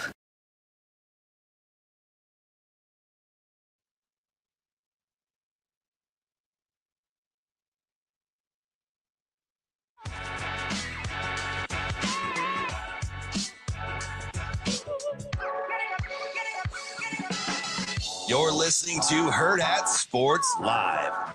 Now, Vegas insider, senior handicapper, and fan of the cold Budweiser bottles, Brian Edwards. It's got to be touchdown, touchdown, touchdown. Brian Edwards. I don't really love it. Brian Edwards. Were they using the cream cheese to butter the bagel? Brian Edwards. I'm going with the cowgirl. Here is Brian Edwards. Welcome back, Hurrdat Sports Live, presented by Next Gen Male Medical. That's DBM Ravi Lulla here at Hurrdat Sports Bar and Grill. We are joined now by Brian Edwards, Major Wager. B, what's going on? What's happening? What is the sweatshirt? Yeah, that's what I was about to ask. Southeastern, who's that? Southeastern 16, spelled out the 16. That's the YouTube company that I've been doing a podcast with, or actually, a couple videos a week and one 1 hour podcast. So listeners, if you want to subscribe to the YouTube channel, Southeastern 16. It's going to be hard to top, B. You do a lot of good work. But your write-ups for college hoops and the rankings and the quad wins and the statistics, that's pretty good homework, man. That's a very, very good resource tool. Appreciate you. Yeah, so had A&M last night, and I did not, but it was in theory only. Nudge, nudge, wank, wank. Right? So you're the king of the easy money. That line was way too big. 7.5, 8. And you got to be like, oh, I'm going to take the easy money. I was like, well, it's big for a reason. Yeah, well, I just A&M is they've now covered 8 in a row. Yeah, but they're pretty good. They're really good. I mean, I had them plus 315 money line. I thought they were going to win outright for a little while. In fact, I hedged a little bit. Alabama plus 120 money line. When it was but I had it was 28-19 and they went on that early run, were you like, oh God, here we go. I'm gonna have to change my sheets. They're stained yellow. Right. But now A&M is 6-0 against the spread as an underdog with 4 outright wins. So Ken Palm has Florida -4 at A&M on Saturday. That's a late game, or 7:30 our time, Central. And for those going our time, I'm Northwest Florida. I'm Central. So anyhow, that's going to be a good one. 7:30 Central, and A&M and Florida tied for first in the SEC. And the winner will have sole possession. The A&M is 3-3 in quad one games. Why are you honking for the Aggies? Well, I'm just honking for them as underdogs last night. Now, I don't know that I don't know what I'll do with that game this weekend. I mean, Florida. So we've lost 3 in a row in College Station by 4 combined points. Does it bother you at all that even though you have 10 teams in the top 40 and in net rankings, the highest is only at 12? Yeah, that doesn't bother me. Now conversely, the Big 12 only has 6, but they're all in the top 20. Right. Well, who's hot as a firecracker right now is Illinois, and they've taken my money twice, and that's the last. I'm done going against that freshman. You know what's fun? Wagler? You know what? Yeah, Wagler. This is the most Damon thing ever.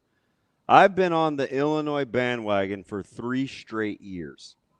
They're finally the team that I've been saying they could be, and I'm the only one that isn't as giddy about Wagler as the free world. Like, I don't know if I just like swimming upstream. I'm an idiot, maybe both, but I like Wagler. I don't love him near as much as everybody else. Well, he's just taken my money like twice. I'm forced to like him because he dropped 40 plus on me at Purdue. Took his lunch money too, B. Yeah, and look, they've gone on this. I mean, they're on an extended run now, but like these last couple of weeks, they've been out without their second or third best player, Boswell. But you know what, though? See, I don't like that discussion, B. I don't like the fact that a guy is flourishing without their star, one of their stars, but then we say, oh, they missed their star. Well, I'm not saying they miss them. I'm just saying it's more impressive. Wagler isn't Wagler if Kylan's playing. So I think I think the real question here is, because this is the one I think is interesting, is can Wagler maintain this level of play when Boswell comes back? Like that, I think, is what's interesting. Because obviously he's gotten these opportunities because at least in some part, because Boswell hasn't been there, right? Right. 100%. So that to me is the interesting part. Like ideally, if you're Illinois, you go, hey, we got this time where Wagler could kind of flourish and figure out who he is, and then we add Boswell back into the equation, and now we're even better than we would have been if Boswell never got hurt. But that's a very idealistic scenario. Right. And then is Wagler shooting it as well if he's not getting as many shots and he's not, in rhythm, what have you. So, yeah, it'll be interesting. Yeah, sometimes that can mess up team chemistry when another guy comes back. So we'll see. So how are you doing your power rankings? Arizona still won? So I have not updated them this week, but if I did, yes, Arizona would still be 1. Where's Duke relative to Michigan? Okay, so last week I had Michigan 2 and Duke 3. Now, neither one of them has lost since then, right? Right. But look, I don't consider there a whole lot of separation between Arizona, Michigan, and Duke, in my opinion. Yeah, so Duke's 13-1 against quad 1 and quad 2s, and Michigan is 15-1. And, of course, neither one of them have any bad losses, quad 3s or quad 4s. Right. Where's Iowa State? Yeah, so where does the separation start for you, between in that top group? Well, so I had Nebraska 4, but then they, lost to Illinois, so they go down a little. UConn is who I had 5 last week, and Iowa State 6. Then I had Houston 7, Sparty 8, but they lost last night. Illinois 9, so they deserve some top 6-ish love, perhaps. I had Florida 10. Texas Tech 11, but Texas Tech has lost twice since then. And I had Gonzaga 12, Purdue 13, Arkansas 14, BYU 15. Arkansas lost at home to Kentucky. They go down. BYU goes down last night. Bad loss for BYU last night. Yeah, but so good win for my guy Steve Lutz, though. I was talking about this before yesterday, and I know I said Oklahoma, but I clearly meant Oklahoma State, so I apologize for misspeaking talking to Ravi, but that I said that was a tricky line. We talked about that. I asked him, I said, BYU's, they're laying 7 on the road against in Stillwater. That one's interesting to me. It didn't seem right. Yeah, I mean, it was back-to-back road spot. They're coming off the big game with Kansas, and I saw that. I was like, that's too many, but I haven't watched Oklahoma State enough this year to potentially be interested in them. I don't think I've watched Oak State all year, which shame on me. It's early February, but I haven't. They're still 4 and 5 in the bottom half of and in a conference in which the bottom half isn't very good. I don't know if they're going to really get your attention. Yeah, man. Tang's got to be on a hot seat, but at K-State, right? I mean, they've been such a disappointment the last 2 years. Yeah, especially after getting the extension. Right, which Keontae and my guy Marquise Noel hand delivered for him, and they locked him up long term, and it has not gone well since. Been ugly. Yeah. And as Ravi said, they wear what is it again? Periwinkle. Jerseys. That one that they had last week was it wasn't even real purple. It was that almost lilac. I was like, what are we doing? I had to Google periwinkle, so it's okay if you do too. I nailed it though. It was the right color. It is like that purplish. Yeah, it's that lightish purple. Yeah. Yeah.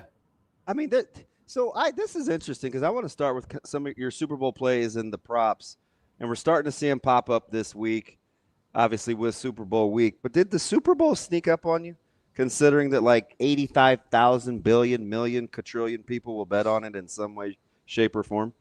It kind of did because I've been so bad in the NFL here down the stretch and in the playoffs that I haven't just been excited about it because I haven't felt good about my picks. But I studied it a good bit yesterday before one of my radio spots and decided on some plays. I'll give you a couple of my props. I'm going Jackson Smith and Jigba, Seattle star wide receiver, over 93.5 receiving yards. Excuse me. At least that's what it was at FanDuel yesterday afternoon. I haven't looked this morning.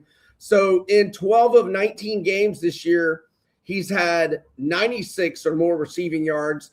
And 2 of the ones he came up short of, like I said, the number's 93.5. He had 92 and 93. So he's had at least 92 in 14 of 19 games. He's had 103 or more in 10 of 19. So Jackson Smith and Jigba over 93.5. Then I'm going to go Drake May over 37.5 rushing yards. Now, he's played 20 games this year, and he's only gotten to 41 or more 7 times, but it's a marathon for a quarterback, not trying to put himself in harm's way in September and October, and but more so this time of year when there's no tomorrow. And 3 of the last 4 games, he's had 41 or more. So I'm going to go Drake May over 37.5 because I think he'll be a more willing runner. It has been a more willing runner this time of year. What do you like on the on the totals there? Yeah, I'm going to go over 45. Now, Circa is the only place at 45. Everybody else is 45.5. So I recommend buying the half point to 45, which in my opinion is a key number. Like if it was a side, it'd be like 3, 7, 10, 14, because 45 is 3 off of a multiple of 7, which 42 plus 3, obviously. So the over is 6-2 in the last 8 for New England, 10-4 in the last 14. And the Pats have had 45 or more in 10 of their last 12, 46 or more in 9 of their last 12. They average 28.8 points per game. That's number 2 in the NFL. Seattle's 3rd in the NFL, averaging 28.4. And the over, 11-8 for Seattle, and all 11 of those overs got to at least 46 combined points. So I'm going to go over and buy the half point to 45. Do the team totals give you any indication on whether you like the total or not? In my opinion, this has 24-21, 23-20 written all over it. Seattle's got to block the 2 interiors, and Darnold can't have those 1 or 2 passes that are always interception worthy. Like, it seems low scoring on the surface. What grabbed your eye towards the going over? Well, look, I throw out the Denver game because of the weather. And, they went over against Houston. Now, that was kind of a lot of, there's pick 6, and then there were short fields both ways for all the turnovers by both teams.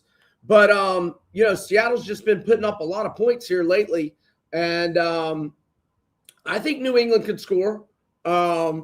They scored on Houston. Again, thanks to a lot of the turnovers and getting short fields. But I think Houston's defense is the best in the NFL. Seattle's probably second best, in my opinion. But like you look at Seattle, 31 against the Rams, 41 against the Niners. Now they only had 13 against the Niners regular season finale. But then the games before that, 27, 38, only 18 against Indy, but 37 in Atlanta. So, Seattle's been scoring a lot, and they've had back-to-back overs in the playoffs. B, you playing with the side at all or no? I haven't decided. I kind of would like it to go up more, and I would sort of lean to the Patriots. Yeah. But I didn't do the side last year. My lean was Philly, but I liked the over so much last year. I just did the over, and I got real fortunate because we didn't get over till like 2 minutes left. And remember, it was a blowout. If Philadelphia would have gotten the ball, they might have sat on it. I forget what happened. Was it a pick 6 maybe that finally got it over? Or in good, one of the 2. And then I think KC got 2 garbage touchdowns at the end, but I think the pick 6 might have gotten it over. What number would it need to get to for you to play a side? Well, if it got to 5.5, I'd probably buy it to 6 and go New England. What are y'all thinking on the side? I don't know. It's just really, really hard for me to not think that Seattle wins the game, but I don't. It's too much on the money line. Right. There's this part of me, B, that thinks New England's going to have a hard time scoring. Mm-hmm. Well, if New England receives and scores on the first drive, like a touchdown, and gets up 7-0 on the first drive, there's where you could come with Seattle and maybe get -3 or less on the live line. Like maybe in game. Yeah, in game. Yeah, if New England were to go to get a touchdown on the first drive, you probably get Seattle 3 or fewer. Do you have a look ahead? What'd you make the Carolina Duke basketball line? You know what? I've got my look ahead numbers for the SEC, and I did Nebraska, but where's it at? There's some huge games this weekend or this week coming up in college basketball where you've got Duke, Carolina, you got Illinois. Well, I don't know if the Michigan State game lost some of its luster with last night, and Houston BYU lost a little luster, but at least Houston is at BYU. Illinois is in East Lansing. Michigan, I don't know. Ohio State's dangerous, but Michigan's interesting. But I mean, Duke, Carolina, there's some really good games coming up. Yeah. By 6. Duke by 6. Okay, does Ken Palm have it 6? I just looked at it was Duke at UNC, and I wrote down 4.5. Okay. Yeah, so Ken Palm's got a little higher than you, so there might be something there. Did you guys, or you probably didn't unless you had action on it? What a backdoor cover by Syracuse in Chapel Hill the other night. That was on the bottom line. I talked about it, B, because it was 32 with 10 minutes to play, and they ended up covering, and it was they did a caption like on the bottom line. Was the line, I think? That it's usually stats, right? Whatever for whatever, and this player had this. It was on the bottom line, B. Carolina up 32 with 10 minutes to play, and somehow Syracuse covers or something like that. That was on the bottom line. Wow. Syracuse was down 14.5. I took them plus 3.5 in the second half, so plus 17.5 and adjusted. Excuse me. I had changed the channel, and but I was messing around on my phone, and I saw the score gotten a little tighter, and I went back to it, and I couldn't believe what I was watching. But Syracuse covered the original line. They were 12.5 before pregame. Yeah, and listen, it was. I watched Kent State do something similar the other night too. They went on like a 28-9 run to win the game outright in the last 6 minutes. It was just I don't know. Sports are weird. David's definitely gambling if he's watching Maction Hoops in the weekday. I know because Rick Barnes he didn't accuse his team. He's like, it's just funny that he said, sometimes I think my guys are gambling. Right. That's right. I heard him say that. But there's a guy that I like. I don't want to give him free advertising, but like that was his play of the Kent State was his play of the day, and so he does these things on TikTok where he like goes through like bad beats. Should they have covered? Was he on the right side? Was he on the wrong side? Like he's pretty authentic about it, and that's the only reason I knew about Kent State. I just sent you what the bottom line had on the television. B. Okay. Where are you watching the Super Bowl? I'm not sure yet. My buddy Wells normally hosts a party, and his house is right down the street from two of the better bars. So I'm hoping he hasn't said he's hosting a party yet. So we'll see. All right. Ravi set the over/under on Bud Heavies at 6.5. Oh, I'm taking the over. Yeah, I got to go over on that one. I mean that's one of those that'll be a sweat-free, no stress over. Oh boy. All right. Be something else. Appreciate the time as always. Good luck this weekend. Hope you hit a bunch of your plays, and we'll talk to you next week to talk about it. Thanks, gentlemen. Y'all have a good weekend. All right, B. That is Brian Edwards from Major Wager. Make sure you check out his work over there. Does really good power rankings, stuff like that as well. Not just picks. Can really inform you on the sport, even if you're not necessarily super into the gambling aspect of it all. That's why we like talking to him. Coming up next, Ryan. Just a quick 60 here. Ryan Held. We've got the head coach of UNK joining us here on Hurrdat Sports Live. You guys are going to get so sick of me saying that we really have one goal, and it's to win this pitch. And You may think that that's really simple, but in order to play the game at a high level consistently, you have to make it really simple. And the more we can just stay really focused on that moment, not get too far ahead of ourselves. I mean, even at the Fan Fest on Saturday, I invited the fans, because usually I tell our team, the fans can be our hype people, but I even invited them to just stay pitch to pitch with us as we go through this thing. So that's how many pitches can we win? And then whenever our last pitch we throw is, we'll look back and say, okay, that was pretty special.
Last year, I think I just tried to take in as much information as I could from her. She was filling me with so much good and just information that I could take to my swing that I just needed to figure out what was helping me and how I could grow off of that. I think she is a very individual. She's not trying to make one person swing the exact same way every single time, and she's going off of what my body likes and how everyone else likes. So she was also teaching my swing to be the best of its ability of where it is and where she could see it going. And I'm just lucky that I get to practice with her every day.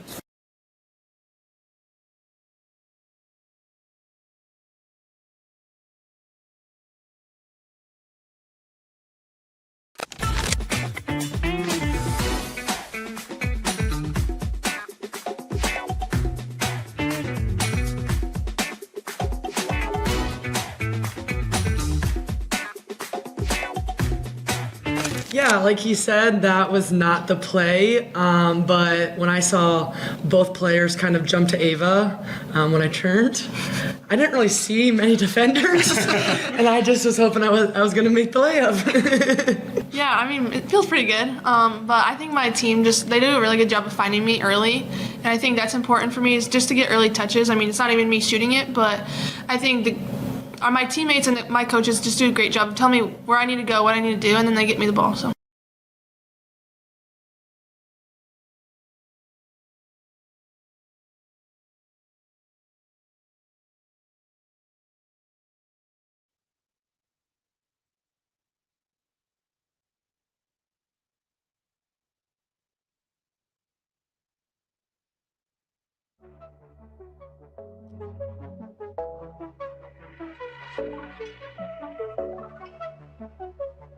Welcome to Hurrdat Sports Live.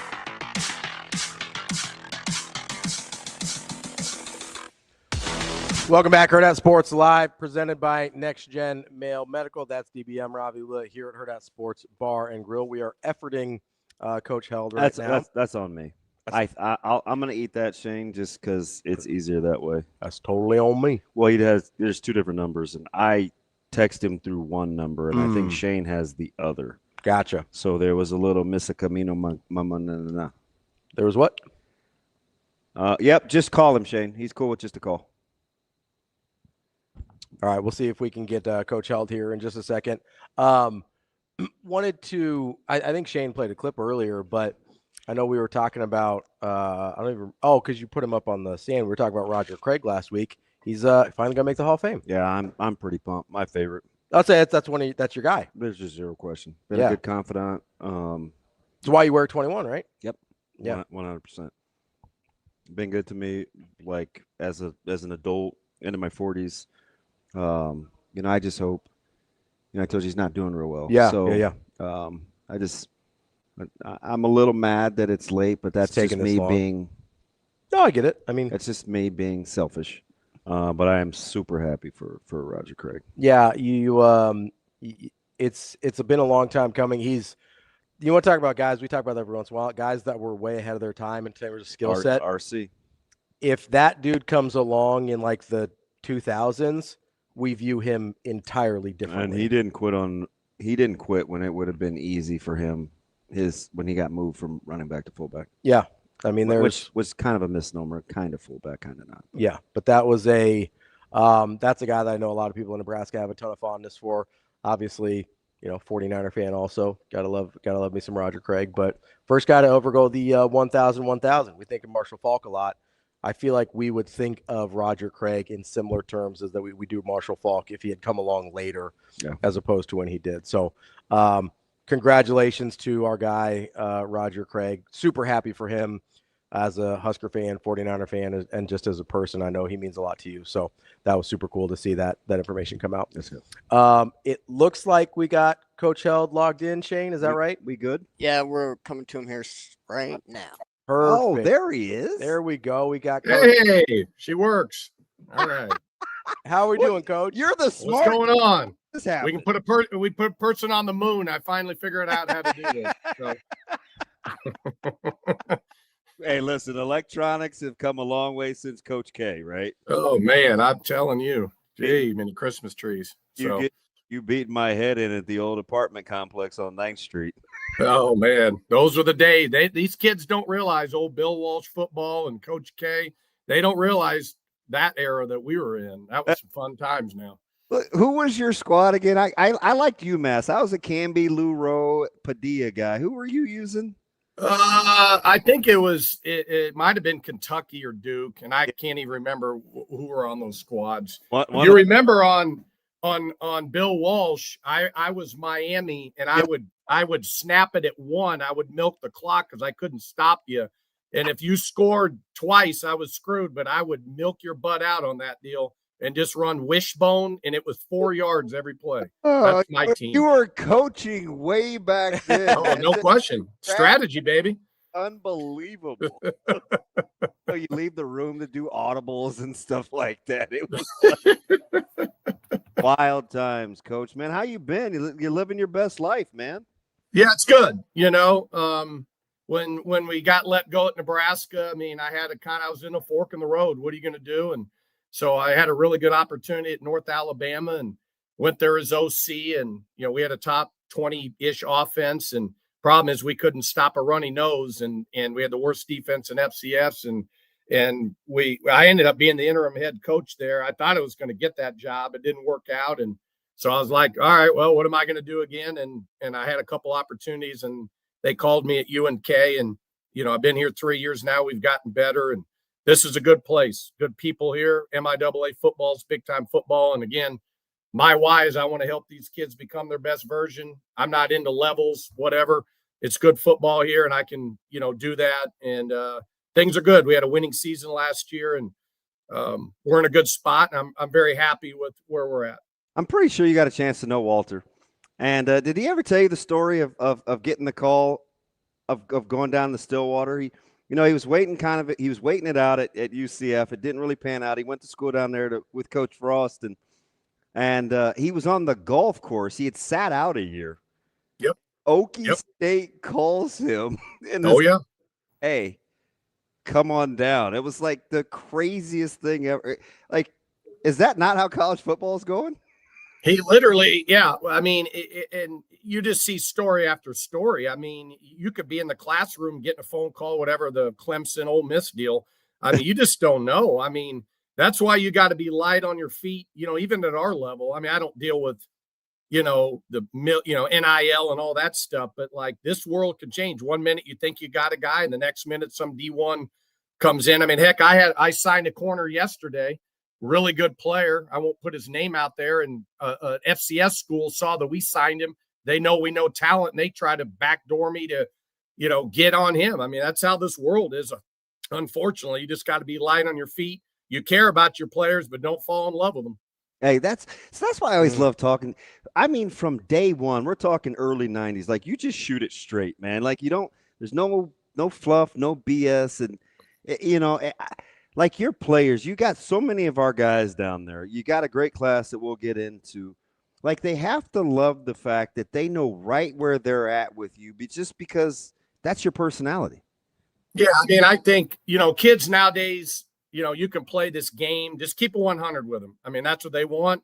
They want you to be upfront with them. And though we're not perfect and, there's things that come up, but they know where I stand, and they know where we stand as a coaching staff, and they know we're going to work to help them. But yeah, you can't, this Mickey Mouse game stuff. Kids don't want that. And I think, when you look at our team, we did lose some guys after, the season. We lost some guys to go D1, and, that's the world we're going to live in. But we had about an 88% retention rate because we're getting all these Nebraska kids, because we're getting Midwest kids, and their parents want them to stay here, and they know that we got good stuff. But we also know that we're going to develop a kid and lose them, and that's okay too. Always got to be on speed dial, the next man up, baby. And in our world, we have to live it as well. Coach, you mentioned, some of the Nebraska kids you're recruiting here, and within the context of the craziness that is college football now, have you seen the type of kid that you're either able to recruit or have access to change a little bit? It seems like some really good players, because of the transfer portal, aren't finding spots out of high school. Yeah. Have you seen that play out?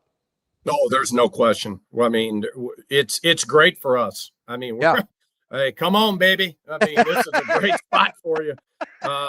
Because, Damon in the past, I mean, you remember Coach Osborne, I can remember Coach Brown telling me the maddest he'd ever seen Coach Osborne was the next day after on signing day.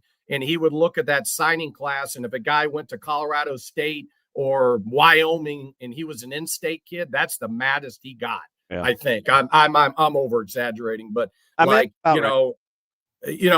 so for us, we're able to get some of these in-state kids that, maybe, 2 or 3 years ago would have been walk-ons at Nebraska. And, so we're able to reap the benefits of it. And because it's really good football, and these kids want to have spots, in the transfer portal are taking their spots. But we're going to stick to these high school kids, even though we had to get transfers as our core DNA within 5 hours, as many kids as we can get.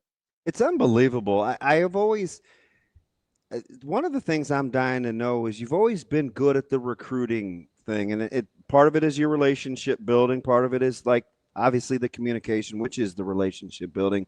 But you do have a good eye for talent. And since you've been at Kearney, we would bounce ideas off each other about players. And we're almost always in lockstep. So that maybe I'm just following your lead and I want to say yes. But my point is, your eye for talent doesn't seem any less than what it was, regardless of what level you've been at. Just because it hasn't always been D1. You've been at the JUCO ranks. You've been a lot of different places, but you don't compromise your non-negotiables for talent. Is that accurate? Yeah. And the more you're in it too, it's really, what do you do, right? Like, what are your schemes, and really finding the guys that fit the scheme. And that goes back to Nebraska, Damon. Like, we would take kids that Miami wouldn't want because they fit us. And the more you're in it, I might take a 6'1" D tackle because we're an even front and we move a lot, and those guys are strong and they fit us, but maybe they don't fit another school. So there's that element of fit. And then obviously the talent element. Can they come and, develop in your program? You have to be a program and development within your weight program and what you do. But the non-negotiables, back to, adding on is again, the more I've done this for 27 years, and you had undergrad and graduate coaching, which is crazy to think I've done it for this long. And you got to have these guys that love football, and you got to have guys that are good people. And, you just can't not go away from that, because those guys will kill your football program if they're really, really talented, but they're not very good people. And we've really, I think, figured that out as we've gone through being in the MIAA for 3 years. What do we need? Because I'm sure people look at our class in our league. Well, we didn't like him, but you know what? He fits us, Damon. And that's all that matters at the end of the day. You talk about MIAA, and a lot of the people, what people don't understand about the varying levels of college athletics, and this is on the heels of even a Division I program saying they're adding scholarships to other sports, men's and women's, and people are like, "Oh, that's nice," but there's non-negotiables within that. With the MIAA conference, it may fit a lot of the other sports that you play on campus, but then there's scholarship limits for football. This is when the move was for, going from GBAC to MI. There's just, it doesn't always fit all sports from an advantageous standpoint. How long or how quickly do you think you guys negotiated? All right, these are the parameters in which we can play. This is how we're going to go about doing our business. Yeah, I mean, it's an evolving deal every year too for us. You have to really be good at understanding the landscape and, within this conference. I mean, we learned a lot, Damon. Like, we stubbed our toe early. At first when we came in, it was, man, we just got to get all these dudes, But this league is a league of discipline, detail. Not that didn't matter too, but you might have a guy that maybe isn't 6'4" with long arms, but he's 6'2" and he's in his, he fits what you're doing. And coaches, I'll tell you this, being at Nebraska and UCF, and you're playing in front of 80,000 people, and it's a big, whatever. These coaches make great adjustments. Like, you got to be on your game with these guys, because they're going to take away stuff, and their kids know what to do. And again, when a kid's a fourth, look at Indiana, they got all those older guys, right? When you had a guy that is older or been in your program for a long time, they know the scheme, they know the system. It's hard to beat those guys. So, Coach, I'm fascinated here because I've spent some time with like NAI basketball programs and stuff, so I get the smaller school dynamic a little bit. And one of the things that I kind of came to learn, and you talked about this kind of with character a little bit, is usually there's at least one like non-negotiable, like you have to have this.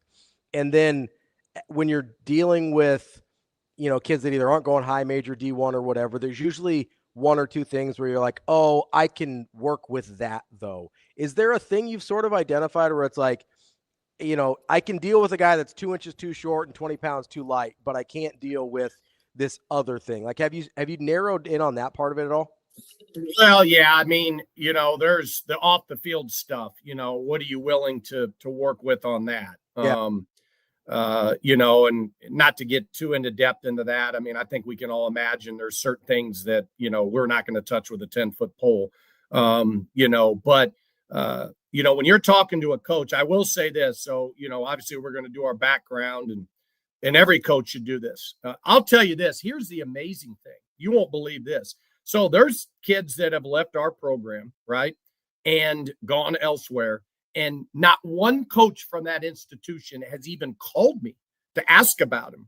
I mean, you know what I mean? Not that we had bad kids, but, don't you think you should call the head coach and be like, hey, tell me about Damon Benning. What kind of guy is he?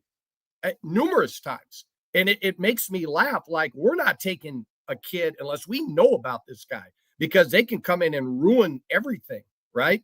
If a coach is like, well, I like Damon, but they're out. When I get the but, they're out, because there's something that is just not going to work for us. And there's too many kids out there, guys. There's still 4,000 kids in the portal, not even counting JUCO kids. So can I not find 120 human beings that aren't perfect, but yet fit what we want?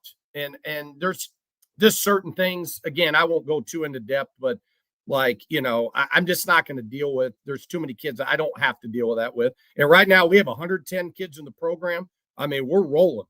I got 30 some kids we signed. We're in the 130s, 140s. Our foundation is incredible. And we got a good football team. Now, whether we win or not, that's nor here nor there. We got to pay the price now, but we're in a great foundation of concrete and bricks and mortar right now. You got a lot of my and Ravi's going to accuse me of liking everybody in the Metro and all the players. favorite. But there are a couple in particular. Oh, I know one. There are two you really like. Kip Brigham is one, without question. Had the state finals a couple of times. I think he's spectacular. Elite level change of direction. You brought him in with Mr. Jones. I'm a big Derek Jones guy, but perhaps now, and these guys killed us in various forms. I thought Owen Zek, his ability, the route running, the intricacies and how he could get open. He's super tough for a smaller guy. Ladd was a menace, obviously, but Tegan Urban. Oof, that's a good ball player. Stud. That's Stud. And I've said for 2 years. Yeah. When he broke his arm last year and they were playing without him and they had to make some changes defensively, he just enables that defense to do so much. You don't necessarily have to lament on Tegan, but the class as a whole, man, like you seem to gravitate towards winners, and you got tough guys. That's the DNA. I mean, that's what we want. I mean, we want tough Nebraska kids, blue collar from winning programs that know how to win, that help bring the winning, culture, that they know how to win and they contribute to what we're trying to get done here.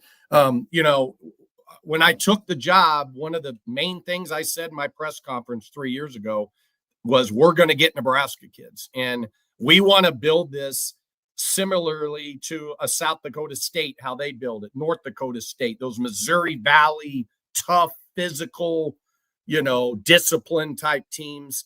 So when you come to Nebraska Kearney and you're an MIAA team, you know that you better bring your business when it comes to the physicality and all that kind of stuff. We just have to play a certain way here. We're getting closer to it. We've got to play a little bit better on offense.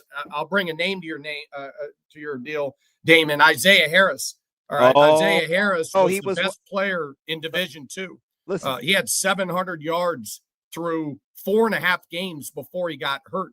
If we don't lose Isaiah Harris, we make the playoffs. Nebraska, right? I'm like, this guy is amazing. He was so tough and quick and decisive, and you didn't have to babysit him. Like, that was kind of my favorite thing about him. Yeah, he was Aaron Judge. Every time he got the ball, he could go all the way. I mean, he had 285 yards against Emporia State and 4 touchdowns. All right. I mean, he was rolling. He was going to have 2,000 yards. I'm going to try to get his year back. We'll see. But that's the kind of deal we want to be. I mean, we're gravitating more to 12 personnel, get those one-on-one matchups. You got to be able to defend the box. We'll run the ball. We'll do some triple op. That, by the way, get those matchups, man. 2 tight end, 1 back is a nightmare. It's hard. Well, you got to defend the extra gap. No one likes to do it, and people don't do it anymore, right? Yep. That's what gives us an advantage. And you need a 2-for-1 guy on defense too, as kind of the eraser. And having said that, I really appreciate it. And I'm gonna speak to this because we had to work really, really hard at it. You investing in guys that may not pay immediate dividends, like what you did with Jamez Ross. He came over the break and he trained. He looks fantastic. He's got that regimen on his diet. He looked amazing. And the patience, and I know most of it was my wife, but just getting him ready and your attention to detail and caring about the player, man, I can speak to specifically with what you're invested in at UNK. Well, I appreciate that. I want people, in the state of Nebraska to know that UNK is a place to look. We're going to really help kids become their best version. Kearney's a great place. Good people here, very supportive. We got good facilities, good stuff, and they can come play great football here. I mean, that's the thing. That's what we want to be able to sell. Sorry, man. I'm all excited because I love Ron and Carroll Cope Stadium. This sneaky good, just good facilities, and the community rallies for the college too, man. That's pretty cool. It is. I got great school systems here. I got a kindergartner and a first grader. Listen, and this might come off weird, but I've been D1, right? I went to UCF. We had a magical deal. We came back to Nebraska. It was a dream job.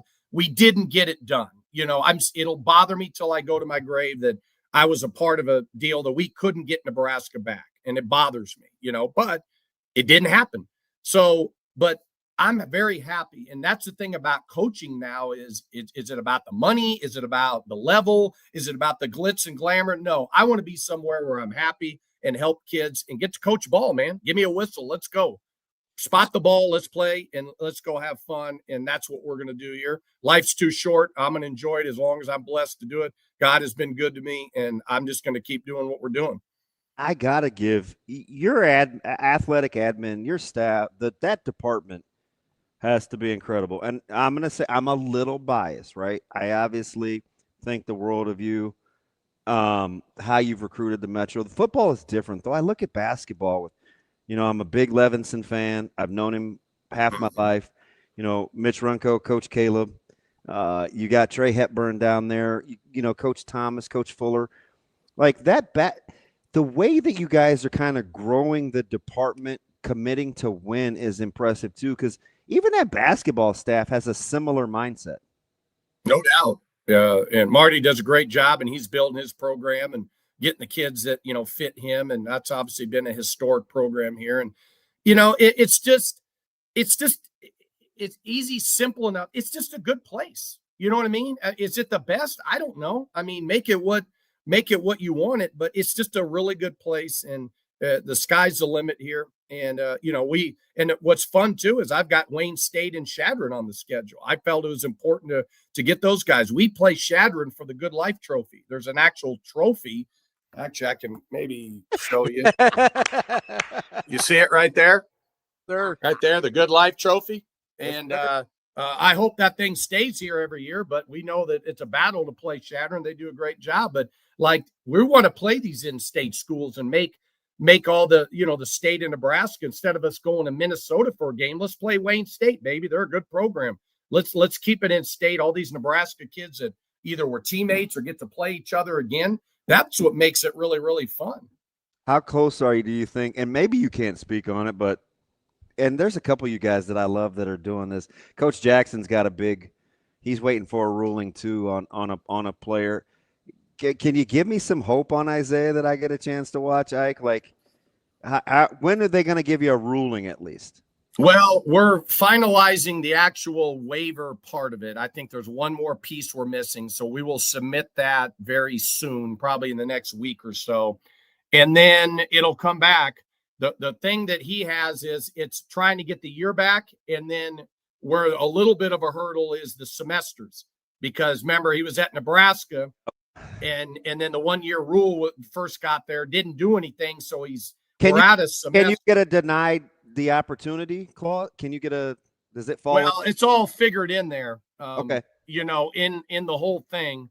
Now in not to say too much, but he might have to sue the NCAA. He might have to go that route if it doesn't come back in his favor. And I think he's going to be all on deck to do whatever, because that kid is special. And if he could come back for one more year, I mean, we're going to be really good anyway. But to add him it would be game changing. So we're going to fight to the end till we've exhausted all measures. Yeah, people used to make fun of me. We'd come back from the spring game broadcast or stuff. Or you guys, I'd be down at practice, and I'm like, I know he's not at the top of everybody's list, but the best natural runner down there might be Isaiah. I'm telling you this: if Isaiah Harris would have played this year, and let's say he had one more year and would have jumped back in the portal, I don't know if he wouldn't have been major Power 5. That's how good he was. And I sit there and I watch games on Saturday, and I'm like, this guy's better than these guys. I'm just telling you. Coach against him and watch him. He freak. Change of direction, getting vertical. And as you know, as I like to say, baby, see the crease, be the crease. He was that dude. Coach Held, thank you so much for joining us. We love talking to you. We love all you're doing here in the state of Nebraska and recruiting Nebraska kids, and I'm sure we'll talk again soon. You're super. Yeah, have me on in the fall or do a preview or whatever. Just tell me. I'd love to come on. I appreciate what you guys do, and I'd love to do it. I want you to read the third. It says third most popular Loper on Hurrdat Sports Live. Do you have any word? Would you like to tell Austin Jacobson, who does a lot of our graphics, who sleeps and eats Kearney, like we want to put his ego in check here a little bit. He does a lot of good stuff for us, but man, he's Team 308. Well, we like Team 308. We love as many people as about the Lopers.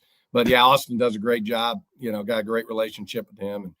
But you guys do a great job too. Keep up the great work, and appreciate you having me on. It really means a lot to be able to promote our program. Thank you. Anytime, man. I'm a fan. Talk soon, Coach. All right, we'll talk soon. We'll see you. All right, bye-bye. That is Coach Ryan Held from UNK. Not energetic at all. No, he's I like how passionate he is about his program. Yeah, he's helped change John Mez's life too. So yeah, that's awesome. We're gonna have Michael BRUNTZ coming up next. There's some recruiting things to get to and talk to. Yep, with our guy. I owe BRUNTZ a phone call. So what'd you do? Oh, he asked me something and I forgot because he's been sick. Okay, I got you. I can't even concentrate. That's all right. We'll get to Michael BRUNTZ coming up next. That's CB. I'm Ravi Lulla. It's Hurrdat Sports Live.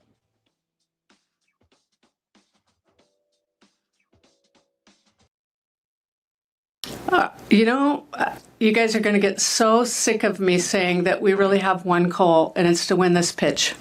And you may think that that's really simple, but in order to play the game at a high level consistently, you have to make it really simple.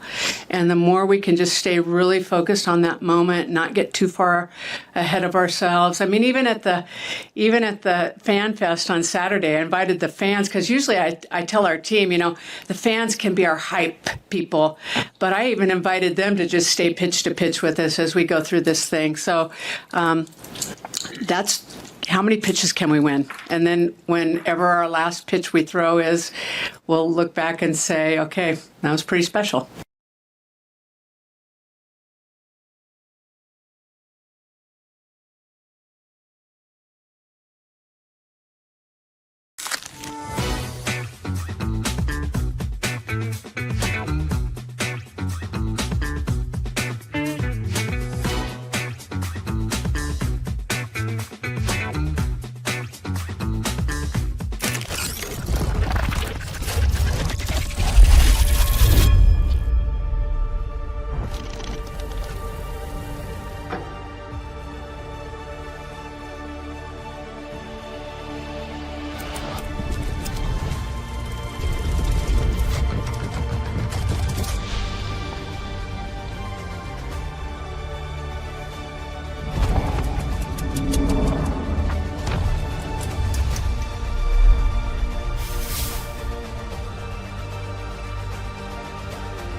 You're listening to Hurrdat Sports Live.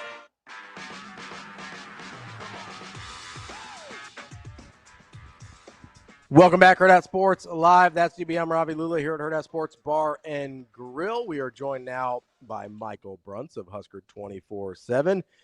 BRUNTZ, how are we doing this morning? Not bad. What's going on? Visual? BRUNTZ, it's not the same when I can't see you. I'm going to need you to sit around and wait for our call. I had some stuff this morning. I'm sorry. Otherwise I would have. No, we're even because I owe you a phone call. It's a good one. It's one in which I have to talk to you versus text. But my daughter is a mess. No, she really, BRUNTZ, like this little girl has never really missed school. She's on day 4. She cannot go tomorrow. She's at the doctor now. Oh no. And it sounds like it's just influenza and it's got to run its course. But today was the highest of her temps, and she hates missing school. I had to go get her from school Monday. So you probably won't see me tomorrow unless I can clone myself. But I owe you a call. More importantly, is everything staying bottled up? Like nobody else is getting it? For the most part, yes. Okay. I think now we may have to worry about the dogs because they know something's wrong with her. Oh. So they are like basically on top of her. She gets a blanket in her headphones and they're like in her lap. So, if my dogs start dry heaving and, they get a little hot, you know me, I love her, but I'm a germaphobe. So dad's out. every time something like that gets in the house, it's like waiting for a wave to just wash over you. You can kind of see it in the distance, getting closer to the shore, and then it just kind of just gets on you. Do you guys remember? Maybe you don't, and if you don't, just be, well, you will. I don't even have to set it up because you'll be like, Damon, no, I don't. Do you remember how we just got done talking to Coach Held, and I want some validation here, if you remember. Do you remember how I used to fawn over Isaiah Harris? Even though he was like, you know, he's kind of the walk-on guy. Yeah, he's like sixth on the depth chart. Late. Yeah. He was like sixth on the depth chart for the staff with Coach Frost. And I was like, this guy is really, really good. I forgot the start that he got off to on Kearney. Coach Held said something. He said if he would have played this year and stayed healthy, he knows that they probably couldn't have kept him at Kearney. He said he would have been power 4 guy at Bust, and people would have been bidding on him. Like, do you remember Isaiah Harris? I mean, I remember him. He was back when they had spring games and it was a normal thing. He was always in there late in the games. Yeah. It's like, this dude is pretty sweet. Yeah. Good for him, though. I mean, I think I always like it when, you know, guys go to – used to like it. I mean, it's different now, but I always appreciate it when guys would kind of go give it a shot at Nebraska for a year or two. And, you know, when it was pretty clear what was going on, I mean, you take your experience there, you go someplace else. I mean, I think that's for a place like UNK. I mean, I don't know. I wonder, you know, how the 105 stuff and at the FBS level makes life difficult or easy for them. But it's different. Like he said, it's never been better. You know, still 4,000 kids in the portal, as you know, and their numbers. Did he say 140? I think he said after this incoming class, they'll be at like 130, 140. You know, he's got like 10 midway guys, and then he brought in a good class. I mean, he got Tegan Urbon and Kip Brigham, and I'm like, that's a great haul. Mm-hmm. Yeah, no, he's a good coach. I mean, I think he's always been a good recruiter and you know, really has whatever program he's been in going back to when he was in the JUCO level. I remember talking to him before he was even at UCF, and he was always a guy that, you know, was engaging and could really sell where he was at. So, I mean, that's good for him. Even when he had to water grass down in Oklahoma to make down. Like, he's just really, really competitive. Like, he's constantly thinking. He calls it being light on his feet or being nimble, but he can shift gears in a hurry however the game is played. You have to. I mean, like that's the name of the game now, though, right? Like, I mean, think about how different things are in college athletics since, I mean, he was at Nebraska. Like, it's like a completely different sport. So, you know, it's you got to be nimble if you want to have any staying power, I think. BRUNTZ, speaking of recruiting, Nebraska got a pretty big commitment yesterday with, I mean, both figuratively and literally in Berymon, the big defensive tackle. Did that feel, I mean, was there any suspense for you yesterday? Do you feel pretty good that was going to go Nebraska's way? Yeah, I felt pretty good about it. I mean, I always kind of leave the little bit of percentage of shenanigans and stuff late, but you know, I felt reasonably good about that. I mean, I think Nebraska's visit down there, I think, was a big deal. I think it probably helped that you know, you had Corey Brown in place as things were really kind of playing out in January. I mean, I think that was a big piece of it. You know, there's the NIL piece of it as well, but I don't know. I mean, he's kind of had just you know, he was the last remaining, you know, top 247 player that was uncommitted going into this late signing day. I guess it's the real signing day, but it's not anymore. But you know, I think kind of the real fake signing day. Yeah. I mean, the NCAA says, yeah, this is National Signing Day. It's like, well, everybody's already signed. Really? Everything already happened. But no, I mean, I felt good about Nebraska's place, and certainly, you know, with him being the only defensive lineman in that class, I mean, I think it's there's a lot of opportunity there. He's got the size that you would hope he'd be able to get into the rotation relatively early, and you know, I think that's a good late win for Nebraska, who was kind of there to, you know, not take advantage of, but, get in the mix for a talented player when things kind of opened up with Texas in November.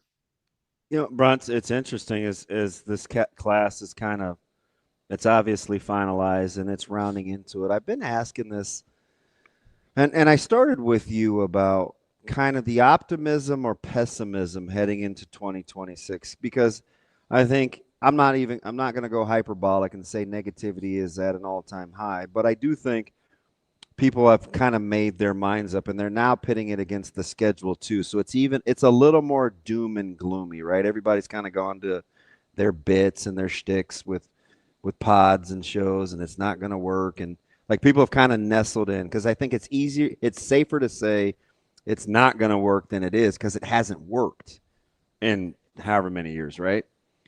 Having said that, how cautious would you tell me? Let's say I'm in that camp. How cautious would you tell me to be separating whatever happens in 2026 from the momentum of that they're garnering for 2027? Can we not set aside year 4 for what it is, or does it have a place in our thought process? With the 27 class? Is that what you mean?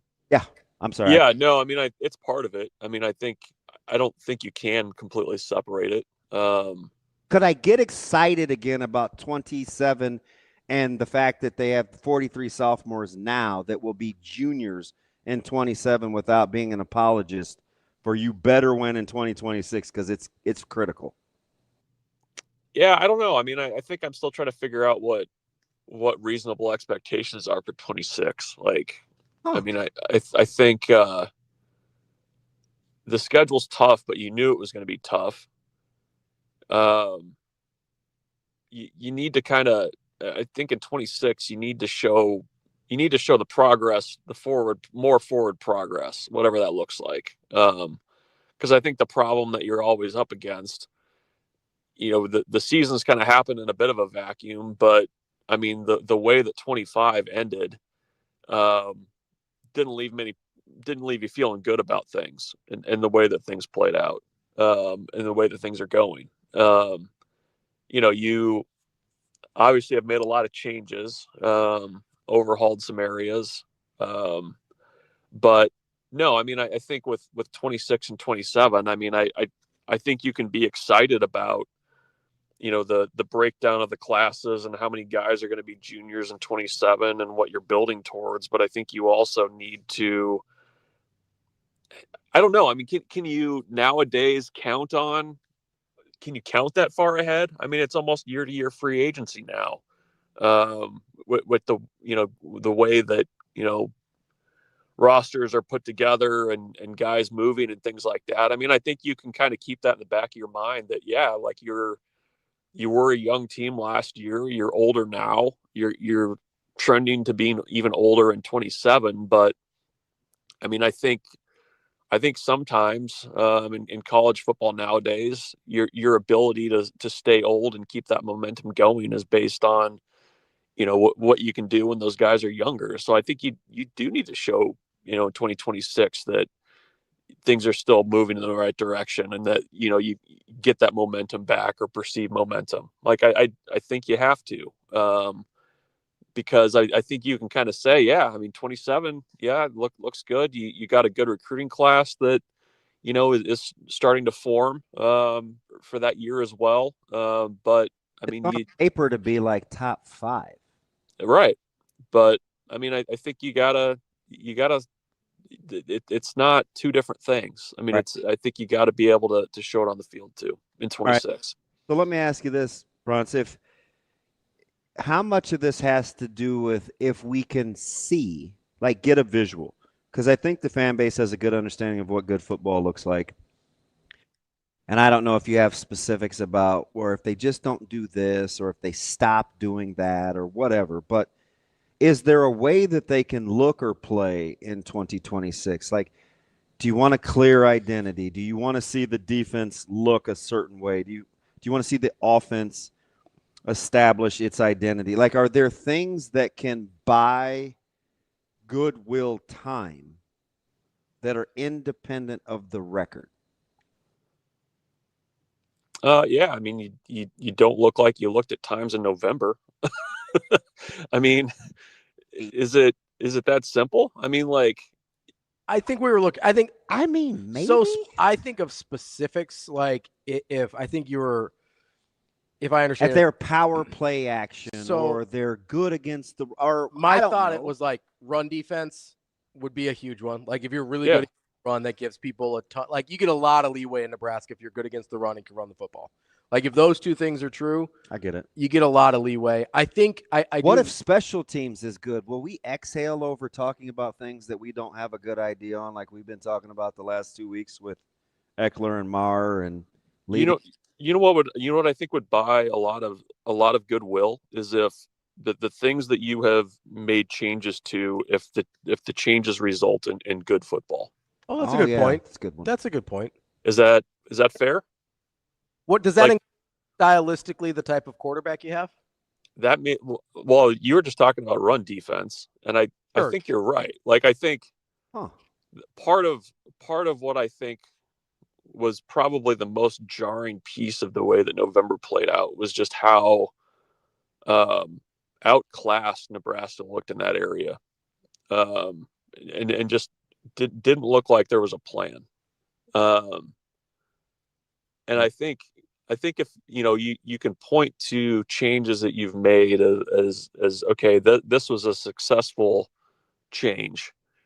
I think that would probably buy you a little bit of goodwill, and especially going into, I mean, is that momentum? I don't know, but it shows that the changes and the things that you've addressed have been addressed. Special teams. You were starting to ask about special teams before I cut you off, Damon. I think if you can keep it on a level, and it's there's a big gulf between what we saw in 24 and 25. Like there's a lot of runway there for what it can look like. I think if you can keep that at a solid level, I think that'll probably quiet some things. But I think that's a big piece of it is, I give Matt Rule a lot of credit for being willing to make changes and pivoting and going in different directions when it's looked like something wasn't working. But I think, you need to see kind of the payoff of those changes. I think that's kind of what people are looking for. I hesitate to broad brush about anything with the fan base and the way people see things, but I think any fan base, not specifically Nebraska. I mean, I think you buy a tremendous amount of goodwill whenever changes that you make end up being successful changes. BRUNTZ, a place that there wasn't a change on the coaching staff, at least, and I kind of intimated this at the beginning of this conversation with kind of stylistic change at quarterback. How important is it to not just Nebraska fans and their perception of the program, but also in practical terms of making progress this year? How important is it for a Dana Holgorsen offense to find a little bit more consistent traction in the grand scheme of all of the other things we're talking about? Yeah, no, that's really important. I mean, it's, and everybody says a Dana Holgorsen offense. What is that right now? I think that's a fair concern going into this year. Is you obviously have a different type of quarterback, likely starting than what you had the last couple of years. So, what does that look like? You're having to replace an All-American running back. What does that look like? Is there some kind of base, type of style of offense, or what are you going to hang your hat on? And is there something consistent there, or is it going to be more personnel based? I mean, based on his comments, it was going to be a little bit more, they were going to figure things out in January and February based on who they got. But no, I mean, I think, the other piece of it too is, and I go back to November a lot. I mean, I don't know that there was a lot that you could, point to, post UCLA and say this is kind of what we do and who we are offensively. So I'm eager to see what that looks like. I think that would help. I apart from the perception of whatever from the fan base, I just think from a X's and O's football point of view, it helps to have whatever kind of grounding in something. And I think that's been lacking a little bit for Nebraska offensively the last couple of years. BRUNTZ, I want to transition just real quick because I think the level of excitement for spring ball and there's been all sorts of jokes about winning the offseason, not winning the offseason. I mean, people pick the low-hanging fruit all the time. But I do think this year is finally going to be different, right? A lot of guys in the building. You have some experience of the young guys. You get a natural spring game with real spring ball. Will you allow yourself to think big based on what happens this offseason? I'll entertain it. I mean, I think I'm probably at the point, and that it's not just this year. I mean, I think you always have to be a little bit careful with spring ball. I think you use it as a data point for kind of where things are headed, but I don't know. I mean, I struggle sometimes too because I mean we see so little of it, and I hear a lot of things. I hear from people that do watch it a lot. But I kind of want to see it, like, I think as I've kind of gone more into this, I think that's kind of the approach that I've taken more and more with spring ball is it's important. I think this year is going to be a little bit more in line with probably what Nebraska needs right now with where they're at as a program, for the reasons that you kind of laid out. But I don't know. I mean, I don't know what I would say dreaming big really looks like for me right now, I guess. You know what I mean? Yeah. Do you think so? How about, let's say you're not dreaming big. Let's say, do you feel like you'll know more about the fall than you normally would? Yeah. I mean, I just kind of being able to see guys play like a traditional spring game is helpful. Like, I think that was the thing that was missing a little bit last year. Like, yeah, it was great to see Mike Ekeler bench press on the field and guys flipping over tractor tires, but it didn't really give me much of a look about guys that were going to help in the fall. So I don't know. I mean, yeah, I mean, I feel like we'll know a little bit more than maybe what we did last year, or at least we'll have a little bit more to work off of. But I don't know. I mean, I think I'm always have to remind myself that you kind of take spring ball for what it's practices. Like, and especially with guys, so many new guys coming in, a new defense. I mean, I think you have to be kind of cautious with going overboard with things, but I don't know. This feels like a really important spring in a way that maybe Nebraska hasn't had a really important spring in a couple of years because of the new quarterback room, completely, new defense, new coaches there. It just feels like there's going to be more storylines to kind of work off of this year than maybe what we've had in the past. At least with a spring game and some practices that people can see, people won't hold you responsible as media for setting false expectations. Yes. Well, you're looking forward to that? When I get up and do my Lyle Hanley bit and do the monorail singing about the football program, I've always been guilty of that in the past, but I'll try to keep it in check this year if I can. God dang it, BRUNTZ, you hype this thing up, and then you can always say, well, did you watch the spring game? You had every opportunity. That's my favorite. That'd be very BRUNTZian of him. Hey, message board, it's not my fault. You're not. I don't call plays, Damon. I don't call plays. Oh, God. I didn't even get a chance to get to Nebraska basketball. Real quick, I did want to check in, BRUNTZ, on the Tanner Vibable situation. Yeah, obviously, man, please. He didn't end up signing yesterday. What is there any information? Can you enlighten us at all? Yeah, it sounds like he's going to sign today. I saw he put on social media that he's going to be signing maybe this afternoon in Vegas. Nebraska? Yeah, it sounds like James Madison came in late with an opportunity.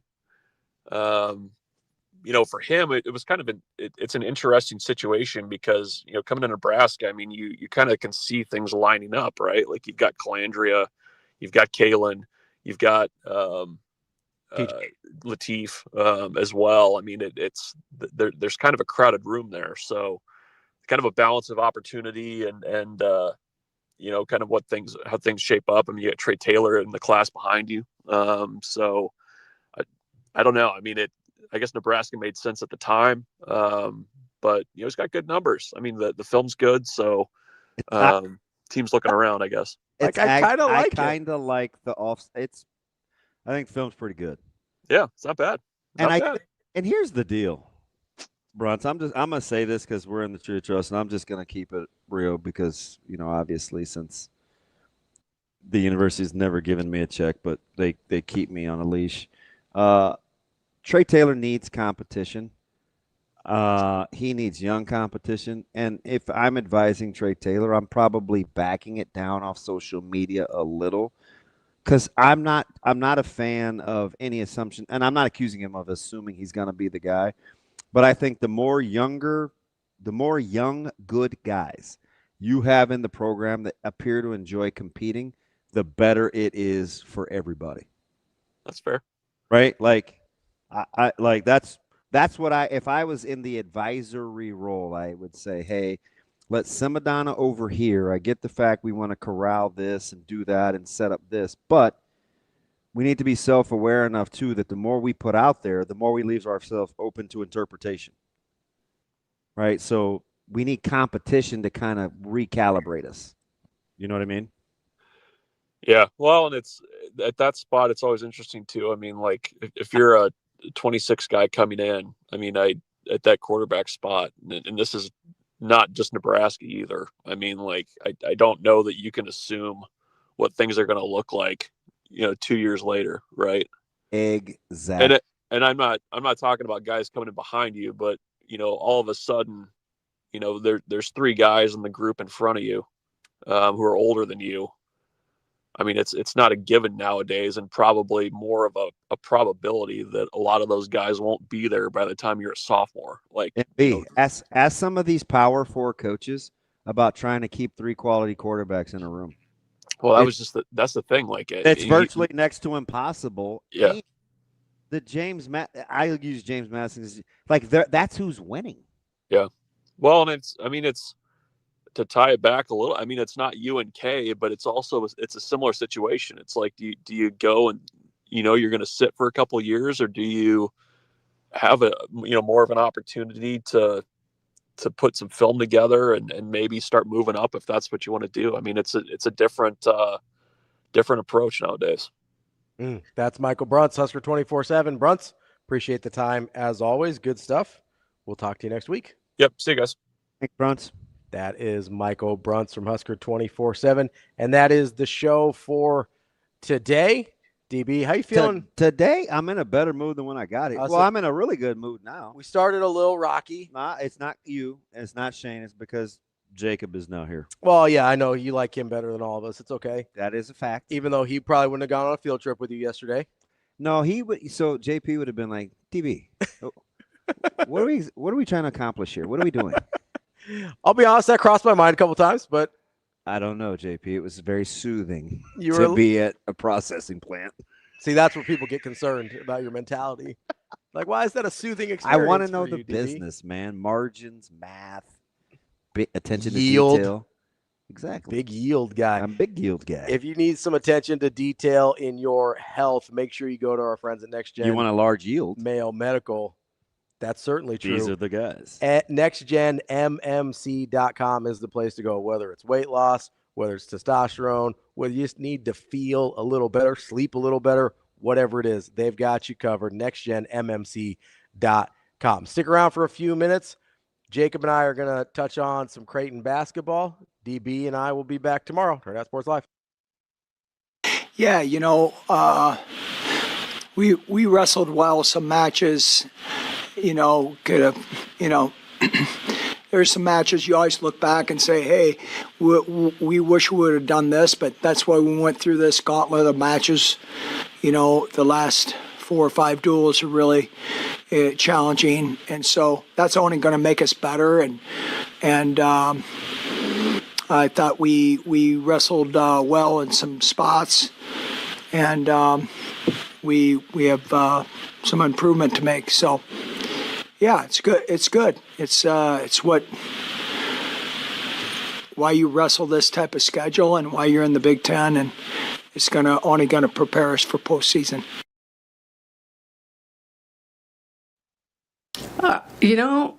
You guys are going to get so sick of me saying that we really have one goal, and it's to win this pitch. And you may think that that's really simple, but in order to play the game at a high level consistently, you have to make it really simple. And the more we can just stay really focused on that moment, not get too far ahead of ourselves. I mean, even at the Fan Fest on Saturday, I invited the fans, because usually I tell our team, the fans can be our hype people, but I even invited them to just stay pitch to pitch with us as we go through this thing. So that's how many pitches can we win? And then whenever our last pitch we throw is, we'll look back and say, okay, that was pretty special.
Last year, I think I just tried to take in as much information as I could from her. She was filling me with so much good and just information that I could take to my swing that I just needed to figure out what was helping me and how I could grow off of that. I think she is a very individual. She's not trying to make one person swing the exact same way every single time, and she's going off of what my body likes and how everyone else likes. So she was also teaching my swing to be the best of its ability of where it is and where she could see it going. And I'm just lucky that I get to practice with her every day.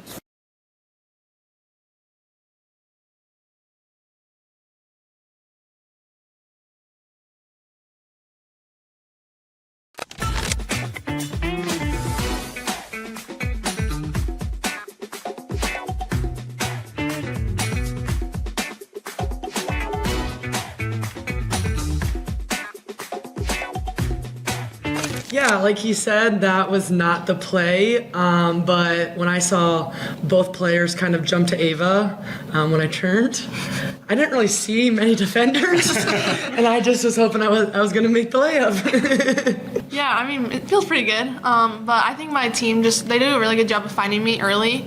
And I think that's important for me is just to get early touches. I mean, it's not even me shooting it, but I think my teammates and my coaches just do a great job of telling me where I need to go, what I need to do, and then they get me the ball. So.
Welcome back in. It's time for a little Bluejay Breakdown. That's Jacob Padilla. I'm Ravi Lulla here at Hurrdat Sports Bar and Grill. JP, how we doing? Oh, doing all right. It's plugging along. Yeah. It's that time of year, getting into the heart of basketball season.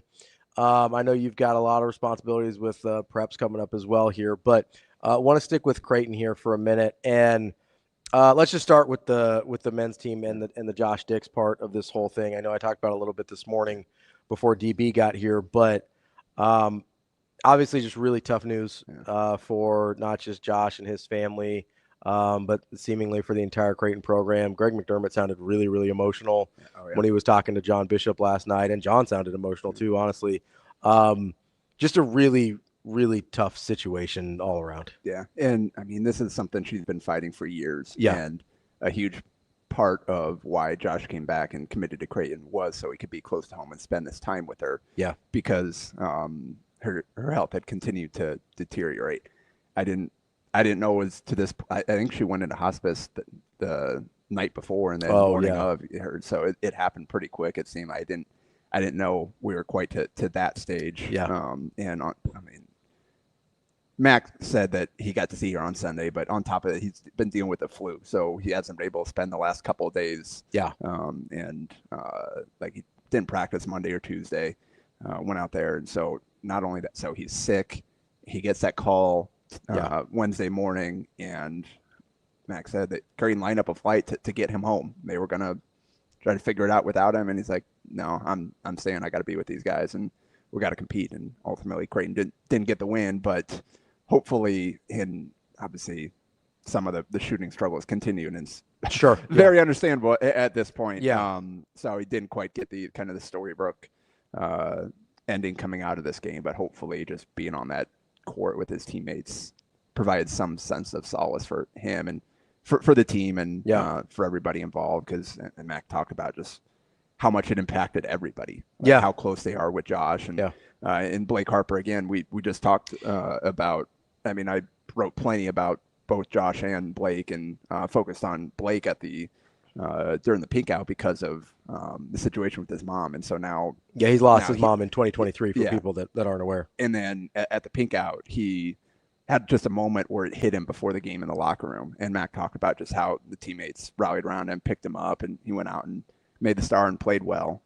And then so knowing what Josh is going through, I think it hit Blake a little different, even as everybody else struggled with it. So just a really rough 7 or so days for Josh and his family and the whole Creighton program. And like Max said afterward, like they know they've got issues. This isn't what anybody wants. Mm-hmm. They're trying to work through it, but sometimes things are bigger than basketball. And this is certainly one of those cases where the result ultimately almost don't even matter at this point. Like there's time for them to go back and try to figure it out and move ahead. But I think right now that's where the focus should be first. And for sure. Yeah. And it's one of those things where obviously this season hasn't gone how Creighton wanted it to, but, and I said this morning as well, just having this opportunity and being able to give this opportunity to Josh to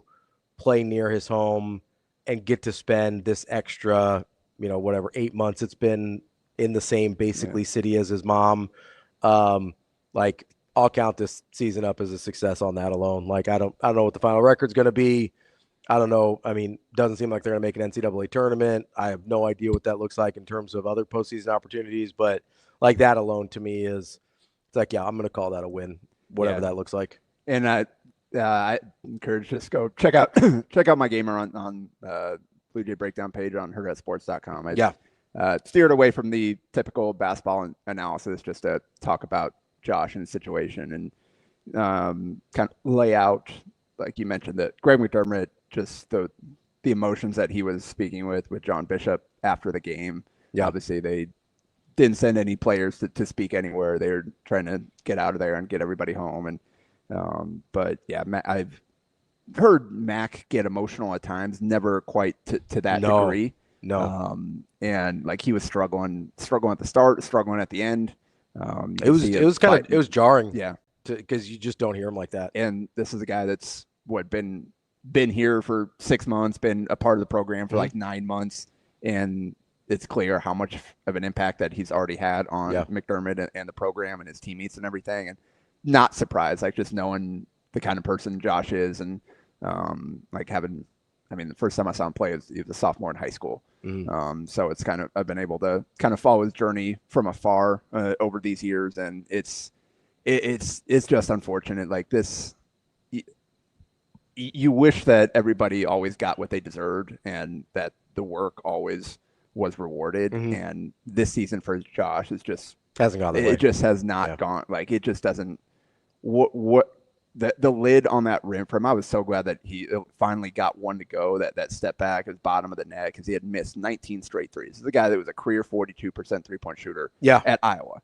And at the Big Ten level. I mean, this is not this is not a mid-major jump. This has been a certified bucket shooter at the high major level, and just mired in the slump where the ball just would not go on him. Again, 19 straight misses over 4 straight games for a guy who was one of the best shooters in college basketball last year. So it just not an exaggeration at all. It doesn't make any sense. And like it's unfortunate. Like that's one of the things that has baffled me the most about the season. And come to like we have no idea how much all of this is what he's been going through him. personally. And like he's putting in the work. Like there's nothing different about like his approach, but you just never quite know like how mentally how things are just different, you know. So just hoping for the best for Josh. Hopefully he can have a strong finish to the season here. Hopefully basketball can continue to provide an outlet for him to just go out and feel okay.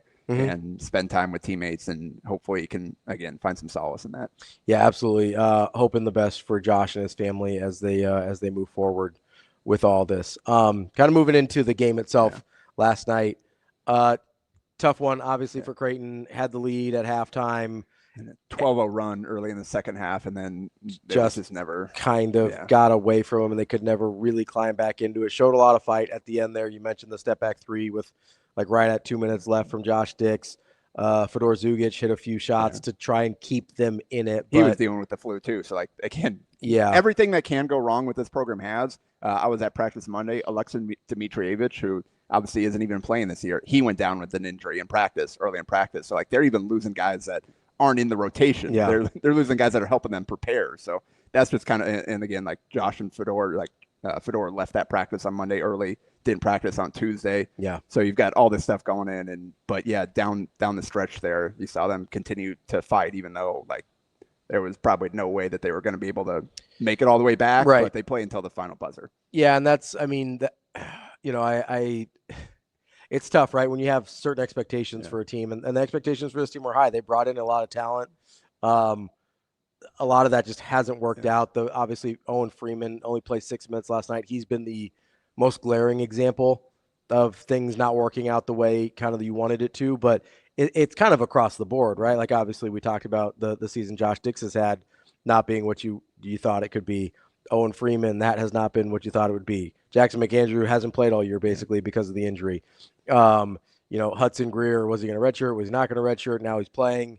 Then he's hurt. Then he's hurt. Now he's back playing again. Probably not getting what you thought you were out of like a Blake Harper and Nick Graves either in terms of the consistency of it. Yeah. You have really good nights and then it's up and down. And then, I mean, maybe the one bright spot from the transfers has been Austin Swartz, who's maybe ahead of the curve where you thought he was going to be a little bit. In Georgetown, they remember what he did to him last time. Like they were in his shirt the entire were on him. Game. So he only had a few buckets, but only 7 points for him there. But it's just been it's been a really tough season. It's not like one or two things have gone wrong, which they probably could have weathered. They just have not been able to ever get on the same page at any point, basically since the summer. And I just don't know what to do with that. Like, I don't know what to do with that on any individual game. I don't know what to do with that moving forward as we look at this team. I guess if we're looking for positives, probably just the extended run for Hudson Greer, like moving forward. Obviously he's got to be important for this program. Obviously, like the NCAA tournament, like that's don't even think about that right now. It's a game-to-game process, trying to find some positive takeaways.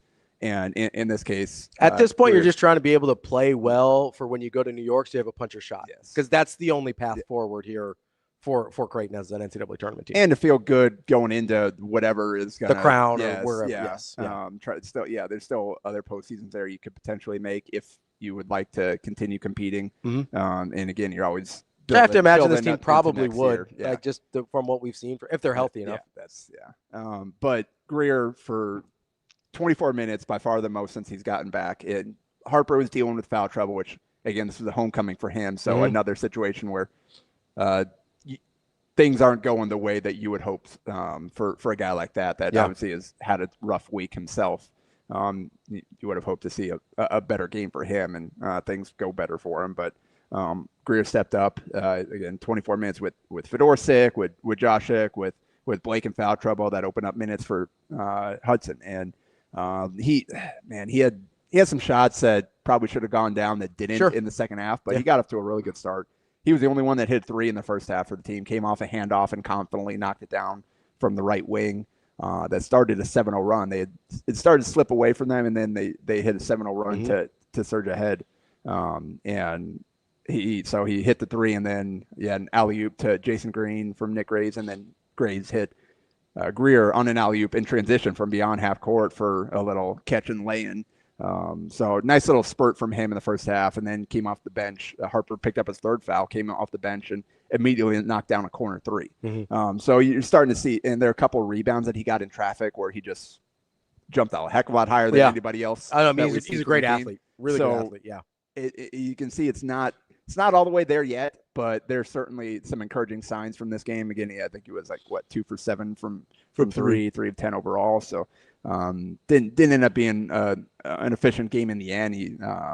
But I mean, he had 1 3 that circled it around twice and then popped out.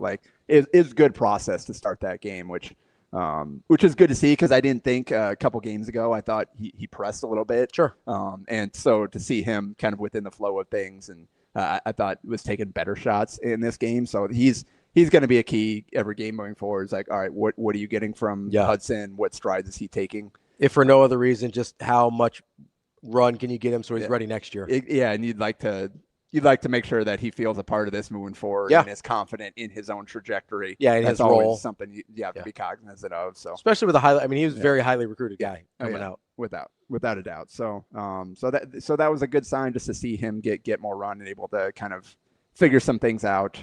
The other defensively, part of this was Georgetown got what I call Marquette-itis. They missed a ton of bunnies in the first half. According to Stat Broadcast, they were 1 for 12, I believe, on layups in the first half. That's pretty bad. So that certainly helped. Hard to win that way. Yeah. That being said, Creighton did. Some of that was Creighton forcing contested layups. Versus and their defense was better. I mean, the first time they played Georgetown, they gave up 50 points in the paint, only 26 in this one. They gave up 57% shooting the first time, only 35% in this one. It's just Creighton wasn't able to get going offensively, and then the free throws down. Obviously, they fouled them on purposely down the stretch to kind of further inflate that number. But I mean, there's a pretty dramatic difference even before they started fouling down the stretch. I think it was 24 to 4 or something, even before that, the last 2 minutes of the game. It was pretty dramatic. So that's how Georgetown was able to overcome it. But it was good to see them make some strides defensively and show some fight, where obviously that hasn't necessarily been happening very often recently. I had the numbers in my preview. It's been over since the St. John's game, they were 331st in the country in adjusted defensive efficiency, according to Torvik. So they overall they were the lowest rated high major team during that span. So that's, you never want to be in that situation. So that just kind of shows it's not the conversation you want to be a part of. The rut they had fallen into. And this game they didn't get the win, but that is something okay, maybe there's a little bit of fight here. The immediate problem they have to figure out and get fixed, especially for the game coming up, is they were leading the Big East in 3-point percentage until 3 games ago, and they are certainly not leading it now. A loss across the last 3 games, they are 21 of 88, which is just under 24%. That's pretty bad. And so they're gonna have a tough time. They attempted over 33s in 2 of those, and again, some of the Georgetown ones are just chucking at the end. Although they hit a few of those. That improved their percentage. Yes, because Fedor hitting a few. He went 3 for 4 at the end. Otherwise, they were 8 for 33. Yeah, you take those out, you're 5 for 28. Again, they were 1 for 11 in the first half, and they were still in it until that 12-0 run. So. They got to find their collective stroke because this team just doesn't have enough other ways to score. No, they don't. To make up for that. And that's kind of how this team was built.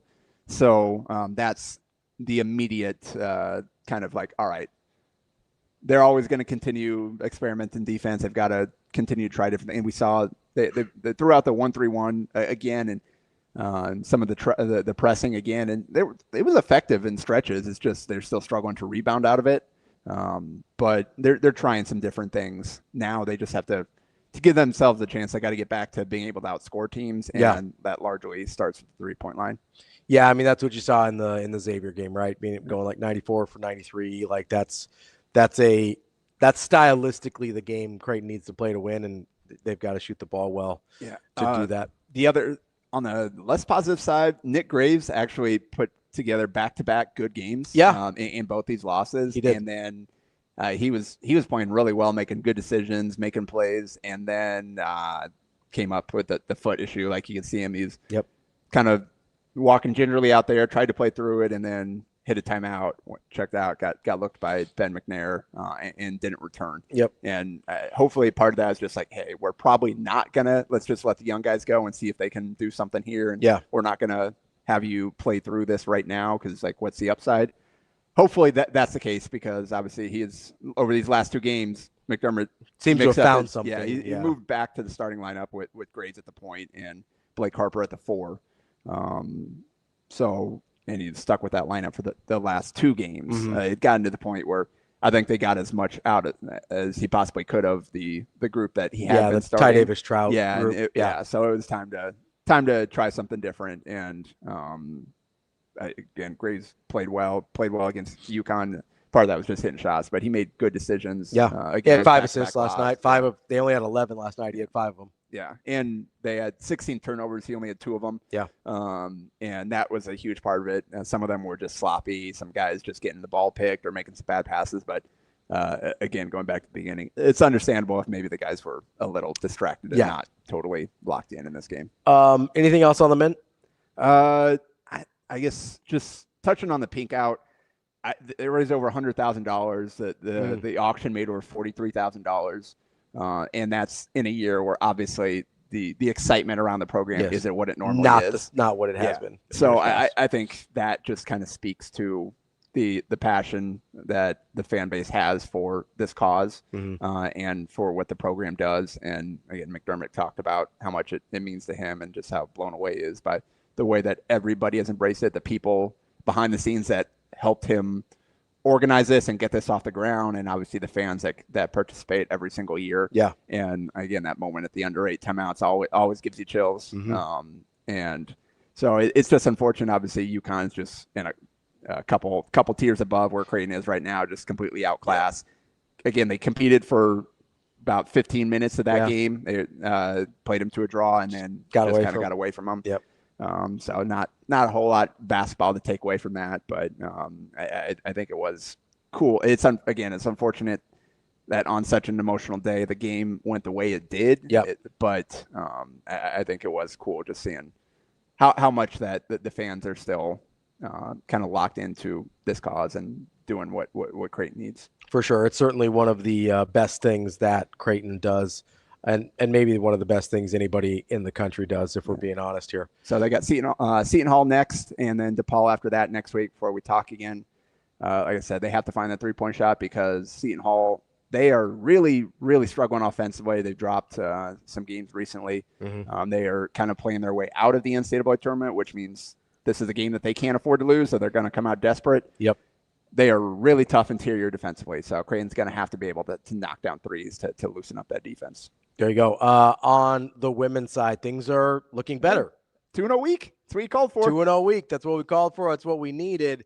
And what a performance yesterday by a couple people on this team, Gesser and Grace. for sure. I mean, got the real close win. Boffelli had the game winner against Georgetown, make it 64-62. And then you've got, I mean, what can you say about Neely Gessert with the 30 burger? Like she's continues to have a phenomenal freshman season. And starting with Boffelli, 17 rebounds in this game, which 10th most ever for in a game for program history. I believe Glenn Sis put out, and capped it off with the game winner. Just a little fake handoff all the way to the rim. She laid goes, it I in. turned around. I didn't see a lot of defenders, so. It was funny. It's like, I was just hoping I made it. I mean, she went hard, and she ended up crashing under the basket afterward. And, she did. She went hard in the paint. Yeah. So I appreciate that. Heck of a play. And obviously, I'm pretty sure everybody in that gym thought that Neely Gessert was touching the ball in that play. So it was a great read by Grace. Yeah. But to get the win, and she's, man, coming off the injury, coming off from playing lower level, I think, I mean, she hasn't been a dominant player every single game, but I think you've gotten everything you could have hoped for sure out of her. Yeah. And, just bringing that level of physicality and experience. But Neely Gessert, man. So she went 13 for 23, 5 of 12 from 3-point range, and had 31 points. Third most by a Creighton freshman ever. Yeah, it was Connie Yorie's one, right? Yeah. It had like a 42. And then I think 33 was the next one on the list. I believe so. I forgot her name. Sorry. Yeah, it was Glenn put out the list. 1990. So Yorie was in 82, then 91, and then this is the next one by Gessert at 31 points. I mean, can you kind of help me put into context here just like the type of freshman season she's having, whether it's just for like contextually, is there another name that comes to mind that remind you of her? Yeah, well, no, I can't recall they had some Carly, her assistant coach, Carly Tritz. Carly Berger now came in and was great right away as a freshman, and Marissa Janning was pretty good early. So they've had some good players, but that was a ways back, not in the Big East necessarily for some of that. So. And not scoring at this level. Yeah, and either. she's leading the Big East in 3-pointers. Not just for freshmen, just leading the Yeah. But the most impressive part about this is we know that she can just bomb from 3. Yeah. We've talked about that over and over again. Again, hit 5 of them in this game. The most impressive part, and I think the biggest thing moving forward and taking away from this game as you continue to progress throughout the season, and this is something that we are kind of waiting for, is like, all right, can she take that next step in this area? 8 of 11 inside the arc. And she's someone a big deal. Yeah, she's struggled. It's been mostly 30. She's kind of struggled for the most part inside the arc. And so some of the shots she was hitting too in this game, hand in the face, off the dribble, pull up, knocking it down in important moments too when they really needed them. And so if you add that kind of the second and third levels to obviously her being one of the most feared 3-point shooters in the country because of not only just the volume but the locations, the type of 3 she takes, she'll pull up from 30 feet without any problems.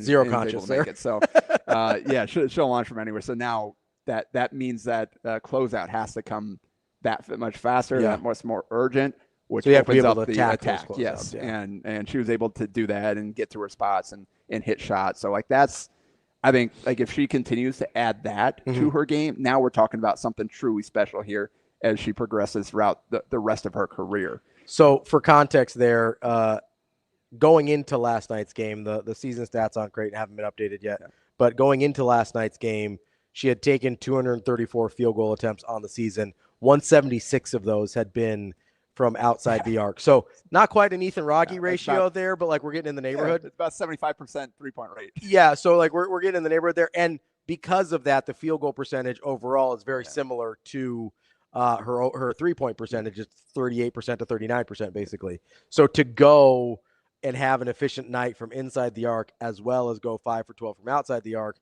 that is where the progression of her game and being not just a flamethrower, but an actual full three level scorer. That's the context of what you're talking about here. Not just the ability to shoot and finish inside the three-point arc, but the willingness to take your game there on a consistent basis. Because again, that's not something she's done a ton of over the course of 22 games. That's like three extra 2-pointers a game compared to 3-pointers. Like we're not talking about a lot of shots there. So for her to go 11 shots inside the arc yesterday is a big deal. Yeah, and shows the confidence, the work she's been putting in, that she was getting to those spots and knocking down those shots. And again, important moments. So they were out to a 14-4 lead in the game, but then they only scored 7 points in the second quarter. Just went ice cold. Yeah. Neely had 6 of those 7. She was 3 of 5. Everybody else was 0 for 9 from the field for the 1 point. So kept them afloat enough that at halftime they weren't chasing a big deficit. And they fell behind by 5 in the third quarter, and then they put up 24 in the third to get themselves kind of back into it going into the fourth quarter. And Neely scored 10 of the team's 14 in the fourth as they held off Georgetown, and again, Buffelli got the game winner. So it's just a huge performance from her, and I think Matt DeMarinis highlighted this. Allison Heathcock, as the X factor of this team, is kind of the glue player that does a little bit of everything. But like when she's producing offensively, that's Creighton wins. It's almost that simple. Creighton is now 9-1 when she scores 9 or more points on the season, and she hit that 9. She finished with 9, but hit all 3 of them right away in the first quarter to help them get off to the good start. Hit 3 threes in the first, and in Creighton's wins this season, she's averaging 10.5 points, 5.3 boards, 3.5 assists, and shooting 43% from 3. In the losses, that's 5.5 points, under 4 rebounds, just over 2 assists, and 25% from 3. So she's kind of at this point a barometer for how the team is doing, and when she's able to lock in, and she had 2 good games. She had double in their first game. Finished again off to a great start here before Gesser took over and carried the load. So, yeah, Creighton's got to be feeling good. I mean, they've won 3 in a row now, and that's Seton Hall. That's a good win against Seton Hall. They were missing Jada Eads, who's one of their double-digit scorers, but it's still a team that's 9-4 in the Big East. Well, and they waxed St. John's right before that. We talked about that last week. They went and got Seton Hall on the road, and then came back last night, got Georgetown at home. So 3-0 in their last 3 matches, their longest winning streak of the season. Up to 500 in conference now, 7-7 in conference. 1 game away from being 500 on the season. So you're starting to see some of the things we talked about in previous weeks of sort of stacking some of the things we'd seen together. And now they've got Marquette coming to town on Sunday. Yeah, and the Seton Hall, it was a team win. It wasn't like we've seen some of their wins have been, Neely went off. Ava went off. Yeah. It's been a lot of the case. Like, mostly Neely or Ava. If one of the freshmen has a really good game, they've got a chance to win. I think Grace has done it once or twice. Yeah. They had 6 players between 8 and 16 points in the game.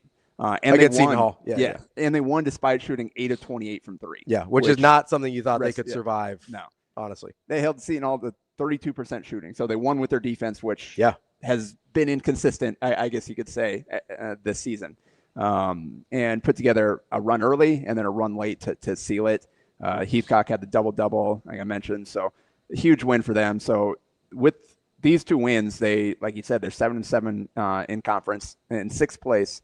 Only a game back of St. John's, who they swept, and put them up 2 games on Georgetown. So that was an important win against Hoyas to kind of maintain their place in the middle of the conference.